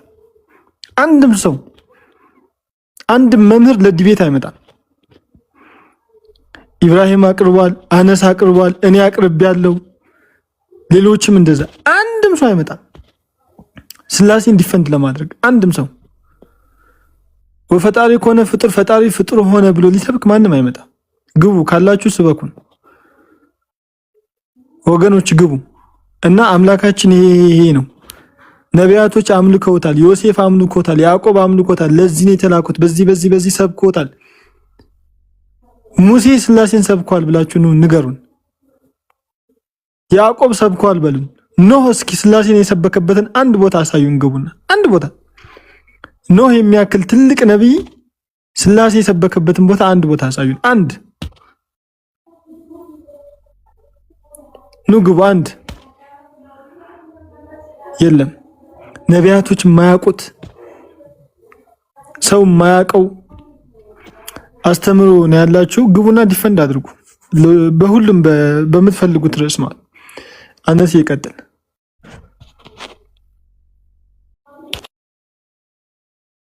እንዳላችሁ መታችሁ ዲፌንድ አድርጉ። አፖሎጂስቶችም ካላችሁ ማለት ነው። የትኛውም አፖሎጂስት ማለት ነው ገብቶ ስላሴ ስናመክናይ ነው ማለት ይችላል። ኦኬ ይሄንን እዚህ ጋር የምትመለከቱት ጄዳየር ይባላል። በቃ ክርስቲያኖች ላይ ከሚሰቅሏቸው ሰዎች መካከል አንዱ ነው። ሶ ይሄ አንደርስታንድ 3 አምላክ ነው ያለው ብሎ ቃል በቃል ይናገራል ጄዳየር ማለት ነው። ተመልከቱት፣ አዳምጡት። In the format, we're now going to the 3 sets of 7-minute cross-examinations. Jake, the floor is yours to interrogate Jay right now. Now, how many persons are there in the Trinity? 3. ስንት ፐርሰን አለ ተባለ? 3 ፐርሰን አለ። ኦኬ እዚህ ጋር የሚያጣላን አይደለም። ኦኬ Are they separated by time or space? በታይም እና በስፔስ ይለያያሉ ወይ አለው። No. ሶ ኤሶይ በዲቪዥን ካውንት ስለሚያደርግ ማለት ነው። So you count the persons by identity and not division, right? Correct. Okay, does God have one eternal attribute or energy or more than one? More than one. Are his eternal attributes separated from each other by time or space? No. Okay, so you count the attributes by identity and not division, right? Correct. Okay, so if we count gods in the Trinity by the same method of identity, how many gods would we count? Depends on what God picks out. If we're talking about the persons. 3. So there would be 3 gods if we counted by identity, and the same method that we count the attributes or eternal energies and the persons, correct? Right. Little g God, as you know. Little g God. You see, guys? Okay, so your and Adam to see God? Right. Little g God, as you know. Okay, so your friend, so there were the persons, correct? Right. Little g God, as you know. Okay, so your friend, so there would be 3 little g gods. Thank you. You see? ሶስት ትናንሽ አምላክ አለ ስሪ ሊትል ጋድ በማለት እነ ጄዳየር ቃል በቃል የክርስቲያን መምህራን የሚባሉት ማለት ነው። ላይክ የሚተማመኑባቸው የሚመኩባቸው አፖሎጂስቶች there would be 3 God በማለት በዚህ ልክ ሲናገሩ ክርስቲያኖች እሺ ምንድነው ምን ትላላችሁ? ከዚህ በላይ ምን እናቀርብላችሁ? የራሳችሁን ኮንሲድ ሲያደርጉ ሲናገሩ እያቀረብንላችሁ ያለ ነው። መምህራን ጄዳየር የመሳሰሉ ማለት ነው። እነ ቦብ ብራንሰን መምህር የጄዳየር መምህር የሚሆነው ቦብ ብራንሰን ቃል በቃል ያስቀመጠው ነገር ነው በመጽሐፉ ላይ። ሶ ገብታችሁ ክርስቲያኖች ዲፌንድ አድርጉ። ላይክ we are waiting እኔ ስንት ደቂቃ ላይክ ከ30 ደቂቃ በላይ አወራሁ። ካላችሁ ግቡና ዲፌንድ አድርጉ። ኦኬ ካላችሁ ግቡና ዲፌንድ አድርጉ። ከስር ገስ አስገቡኝ የሚል ሰው አለ ና ግባሽ። It's going to be cooked, man. ይሄ ኢንቫይት አድርጌያለሁ ና ግባ። He's going to get baked. Focus. Never back down, never what? ከገባህ በኋላ ሰላም ነው። ፎከስ ፎከስ ሰላም ነው። ፎከስ አይሰማም ነገራችሁ ላይ ኧረ እባክህ ሰላም ተመልስልኝ መጀመሪያ እንዴ አለ ኔትወርክ ከኔ ነው ኦር አይሰማም? ፎከስ እስቲ አንድ ቁጥር በል።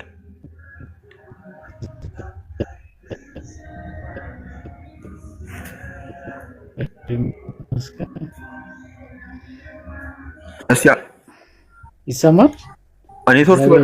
ኔትወርክ በጣም ደካማ ነው። አይሰማም? ከሱ ነው። ሄሎ አይሰማም?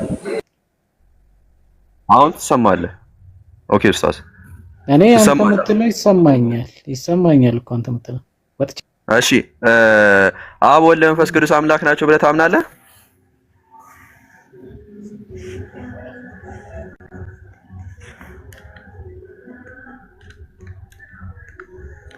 ዮ የኔትወርክ አይሰራም። ኔትወርክን አስተካክለናል።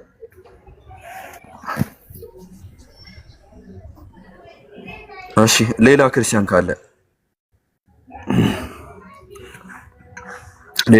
ካለ ሙከሚል ቀጥል። ሀሳብ ካለ አይ ሀሳብ ሳይሆን ኮፒ ሊንክ አድርጉ።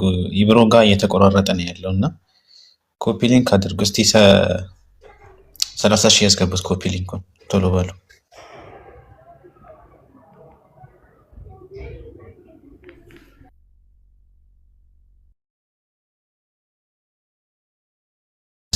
ኮፒ ሊንክ አድርጉ። እሺ አባ ኦኬ እንደተባላችሁት ሼር ኮፒ ሊንክ አድርጉ። እሺ ካላችሁ ግቡ ክርስቲያኖች። እናንተን እየጠራሁ ነው ያለሁት እስካሁን። እነ ጄዳየር በዚህ ልኩ if we count the person by identity ማለትም ዛሬ ላይ የምንቆጥረው በአይደንቲቲ ነው አይደለ? ነገሮችን በማንነት ነው የምንቆጥረው ራሱ ማለት ነው። ሶ በአይደንቲቲ የምንቆጥር ከሆነ በማንነት የምንቆጥር ከሆነ 3 አምላክ ነው ያለው ብለው ቃል በቃል ኮንሲል ያደርጋል እነ ጄዳየር የመሳሰሉት ማለት ነው። ሶ ይሄንን ለመፍታት ምንድነው አልተርናቲቭ ወደ ሆነ ካውንቲንግ ሜተድ አፒል ሲያደርጉ እንመለከታለን። which is inconsistent የሆነ ነገር ማለት ነው። ሶ ክርስቲያኖች ሪሊ ሶልቭ ማድረግ የምትችሉ ከሆነ ዊዝ ኮንሲስታንት በሆነ ካውንቲንግ ሜተድ ሶልቭ ማድረግ የምትችሉ ክርስቲያኖች ካለ ካም ኑና ሶልቭ አድርጉ ይሄንን ማለት ነው። ሶስት አምላክ አይደለም የምትሉ ክርስቲያኖች ካላችሁ ግቡና ሶልቭ አድርጉ። በጣም ብዙ ሞዴሎች ተነስተዋል ቅድም እንዳልኳችሁ ማለት ነው። ምሁራን ለአመታት ለ10 ሺህ አመታት እርስ በእርስ ባክ ኤንድ ፎርዝ ክሪቲሳይዝ እየተደራረጉ አንዱ የአንዱን ሞዴል ክሪቲሳይዝ እየተደራረገ ሲተቻቹ የቆዩ ነው። እነ ዊሊያም ሃስከር እነ ስካት ዊሊያም የመሳሰሉ በጣም ብዙ ምሁራኖች ማለት ነው። ስፍር የለሽ የሆኑ ምሁራኖች እና እነ ቦብ ብራንሰን ማለትም እነዚህ ሰዎች ተራ ሰዎች አይደሉም። ፒኤችዲ ያላቸው ሰዎች ናቸው ማለት ነው። በዚህ በኤልፒቲ ላይ መጽሐፍ ጽፏል ራሱ ማለት ነው። ይጋር ፔፐር ራሱ በኤልፒቲ ላይ ብቻ ማለት ነው። ዛሬ ላይ በምንቆጥርበት ወይ የምንቆጥር ከሆነ በአይደንቲቲ ሶስት አምላክ ነው ያለው ብሎ ኮንሲድ አድርጓል ቃል በቃል ማለት ነው። ፎከስ አለ፣ ኔትወርክ ተስተካክሏል።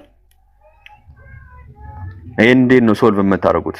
አለው ብዬ አስባለሁ። ኦኬ በስላሴ ታምናለህ? ይሰማል። በስላሴ ታምናለህ? አዎ በደንብ። ኦኬ በስላሴ የምታምን ከሆነ እሺ፣ መጀመሪያ አንድ ጥያቄ ይኖረኛል። እኔ እዚህ ጋራ አንድ ሰው ነው የሚታየኝ። ፕሩቭ ሚ ሮንግ። አዎ አንድ ሰው ነው የሚታየኝ። አንተም?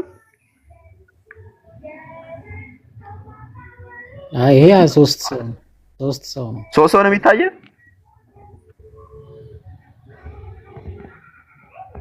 እርግጠኛ ነህ? ሶስት ሰው ነው? እርግጠኛ ነህ? አበበ ሀጎስና ጫላ የሚባሉ። እሺ እርግጠኛ ነህ? ሶስት ሰው ነው የሚታየው እዚህ ጋራ? ሪሊ? አበበ ሀጎስና ጫላ የሚባሉ ሶስት ሰዎች ይታዩኛል። አታዝገኝ። እሺ ሶስት ሰዎች ይታዩኛል አልከኝ። እዚህ ጋር ስንት አምላክ ይታያል እዚህ ጋራ? እሺ እንቀጥል ወደሚቀጥለው። እዚህ ጋር ስንት አምላክ ይታያል? እኔ ያንን ሶስት አምላክ ብላ ጽፌዋለሁ። እሺ እኔ አንድ ነው የሚታየኝ ብዬ ነበር። ስንት ነው የሚታየው እዚህ ጋር? ይሄ ምስል ነው፣ የራሱ ኢንተርፕሪቴሽን አለው። እኔ ስለ ምስል የቅዱስ ሥላሴ ምስል ነው፣ የራሱ ትርጓሜ ያለው ያ ምስሉ ማለት ነው። ለምንድን ነው እንደዚህ ሽማግሌ ሶስት ይታየኛል? ሶስት ሰዎች እሺ ሶስት ሰዎች ይታዩኛል። ኢምፐርሰን ሶስት ሰዎች ይታዩኛል። ተመሳሳይ የሆኑ ሶስት ሰዎች። ኦኬ ሽማግሌ ስለዚህ አሁን ሰዎች ያ ይሄ በቤተ ክርስቲያን ሶስት ነው። እግዚአብሔር በአካል ሶስትነቱን እንኳን ከደምኝ ፎከስ ኔትወርክ በጣም ያዝግ ነው። እዚህ ጋራ ሶስት ምንድን ነው ያልከኝ? ሶስት ምንድን ነው ያልከኝ? ሶስት አካል ነው ያልከኝ ይታየኛል ያልከው? ሶስት አካል ይታያል። ከዛ ግን አንድ አምላክ አይደለ? አይሰማም ድምጼ? አሁን ይሰማል። አሁን ክሊሪቲ ይሰማል። በዚሁ አናሎጂ መሰረት እኔ እዚህ ጋራ ሶስት ሰው በአካል ሶስት ሰው በሰውነት አንድ ሰው ይታየኛል ማለት አልችልም? ሶስት አንድ ሰው ነው ያለው ማለት? አንደኛ እነዚህ እንግዲህ አንዱ ጥቁር ነው በእንትን እንኳን በአፒሪያንስ እንኳን ካየ ማለት ነው። ያንን ስዕል ከዚህ ጋር ልታመጣው ከፈለክ በብዙ መንገድ ይለያያል። ፎከስ ቆይ በቃ እኔ እኮ ብያለሁ ቅድም የኔ ትንቢት ተፈጻሚ ሆነ። በቃ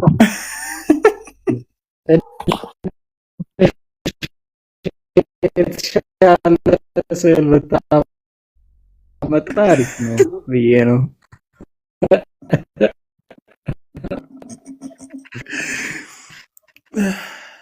ያረብ ያለ ቅድም እኮ ብያለሁኝ እኔ በቃ ጥቁር ለምን ሆነ ይላሉ ብዬ ነው። አይ አንተ በቃ እኔ አሁን ገና ክርስቲያኖች እስካሁን ሲከራከሩ የነበሩበትን አንተ ሰው ነው አድርገዋል። ኧረ ዋላ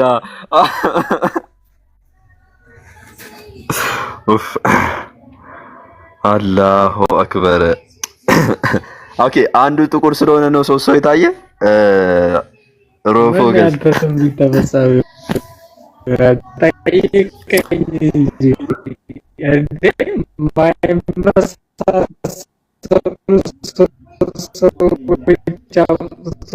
ኔትወርክ እየሰራ አይደለም ይለኛል። እሺ ኤኒዌይስ ለቀጥ አዳር ያንን ራሱ እሺ አይሰማም ድምጼ? እሺ አሁን ትሰማለህ።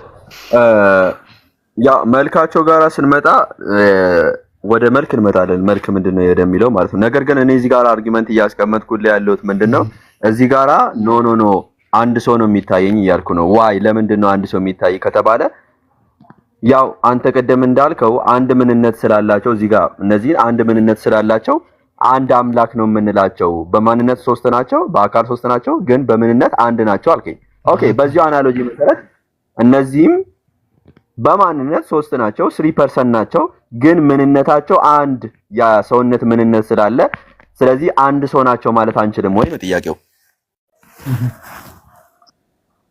መልስ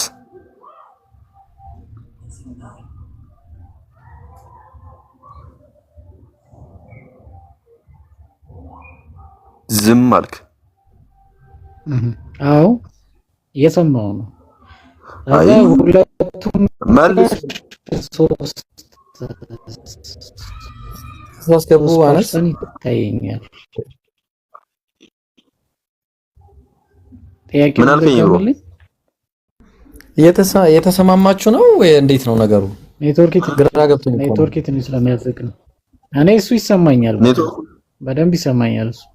ያኔ ግን እንዴት ነው ገባኝ። ወይ ኔትወርክን አስተካክል። አሁን በጣም ብዙ ሰው ነው እዚህ ጋር ያዳመጣ ያለው 800 ምናምን ሰው እና እንትን እንዳይል ወይ ከተስማ እሺ እኔ ምን አገባኝ። አውሩ አነስ ኔትወርኩ በጣም ነው ይቆራረጠው። አሁን ይሰማል? እስኪ አንድ በል ተከትለኝ።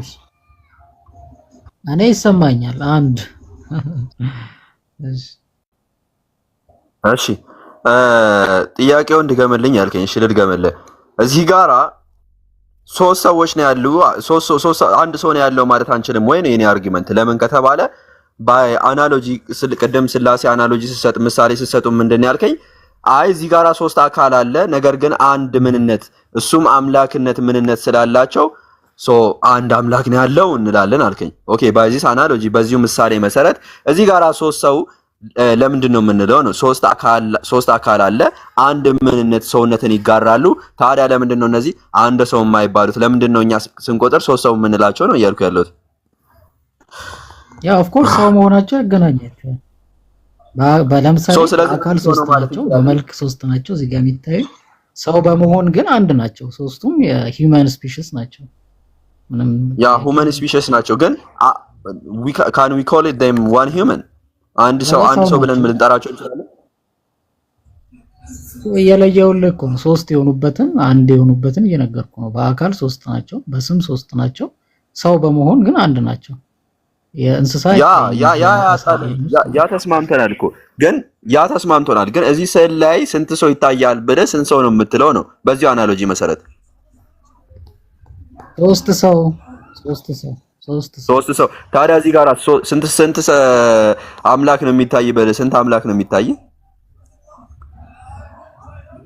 ስንት አምላክ አትበይ። ስንት አምላክ የሚባል የለም፣ አንድ አምላክ ነው ያለው። አምላክነት ባህሪ ነው እንጂ አካል አይደለም። እዚህ ጋር የሚታይ ሶስት አካል ግን አንድ አምላክ ነው። አምላክ ብላ ጠይቀኛ ስንት አካል ነው እዚህ ጋር የሚታይ በለኝ። ሶስት አካል። ምንድን ነው አንድ አምላክ ያልካቸው? ፎከስ ለምንድን ነው አንድ አምላክ ያልካቸው? ይሄ የሚታየው እዚህ ጋር ይሄኛው ፒክቸር ላይ ላይክ ለምሳሌ ሶስት መሆናቸው የሚያሳየው አካልነታቸውን ስለሆነ ስንት ነገር ይታያል ያልከኝ ነው። ስንት አካል ይታያል ነው ጥያቄ። ትክክል አይደለም። ስንት አምላክ ይታያል ሳይሆን የሚባለው ስንት አካል ይታያል ካልከኝ ሶስት አካል ብዬ መልስልሃለሁ። አይደለም የጠየቁ ጥያቄ ስንት አምላክ ነው እዚህ ስዕል ላይ የሚታይህ ነው እያልኩ ያለው። ስንት አምላክ ነው ያለው እዚህ እኮ እየነገርኩህ። ስንት አምላክ የሚባል የለማ ጥያቄ። ስንት አካል ነው የሚታየው በለኝ። ሶስት እያልኩ ነው። አምላክማ አንድ ነው። ሶስት የሚባል አምላክ የለም። አምላክነት እኮ ቁጥር አንድ ሁለት ሶስት ብለህ የምትቆጥረው አይደለም። አምላክነት ባህሪ ነው። ባህሪ ይቆጠራል። ያንን አይደለም የምንቆጥረው። ቆይ ባህሪ የሚቆጠር ቢሆን ኖሮ ሰውነት አንድ ሰውነት ያለው ሰውነት አይቆጠርም። ስንት ሰው ነው ያለው ግን እንላለን። ለምን ስንት ሰው ነው ያለው ስንል ምንድነው ፒክ የሚያደርገው ማንነትን ነው። ማንነታቸውን በማንነት ነው የምንቆጥረው። በአካል በማንነት ነው የምንቆጥረው። እነዚህ ሰዎች ዲሰርነብል ከሆኑ አንዱ ከአንዱ ዲሰርነብል ከሆነ ሶስት ሰው ነው እንላለን። በዚሁ አናሎጂ በዚሁ ምሳሌ መሰረት እዚህ ጋራ አምላክ የሚለው እሱን እየቆጠርኩ አይደለም፣ ግን ስንት አምላክ ነው ያለው ብለን እንጠራለን። የቀድሙ ስዕል ላይ ሶስት ናቸው ያልከኝ በምንድን ነው? ያ ሶስት አምላክ ነው ያልኩ እዚህ ስዕል ላይ እንደሚታየኝ በስላሴ ማለት ነው። ስዕሉ ላይ እንደሚታይ ስዕሉ ላይ የቀድሙ ስዕል ላይ የስላሴ ስዕል አይደለም። የቀድሙ ስዕል ላይ ሶስት ነው ያልከው በምንድን ነው? ሶስት ነው የሚታየኝ። ሶስት ይታየኛል ያልኩት ኖርማል ወይ ዛሬ ላይ ካውንት በምናረግበት በምንቆጥርበት መንገድ ስንቆጥር በማንነት በአይደንቲቲ ነው የምንቆጥረው። ሶ እነዚህን ፐርሰኖች እነዚህን አካላት በአይደንቲቲ የምንቆጥር ከሆነ we got three man ሶስት ሰዎች ነው የሚሆኑት ማለት ነው። that's simple። ከዛ የቆሙ ሶስት ሰዎች አይተህ ነው አይደል? አካላቸውን አይተህ ነው የሆኑ የተለያዩ ሶስት ሰዎች ስለቆሙ ሶስት ናቸው። ዲሰርነብል ስለሆነ ከዛ አካል ነው የጠራኸው።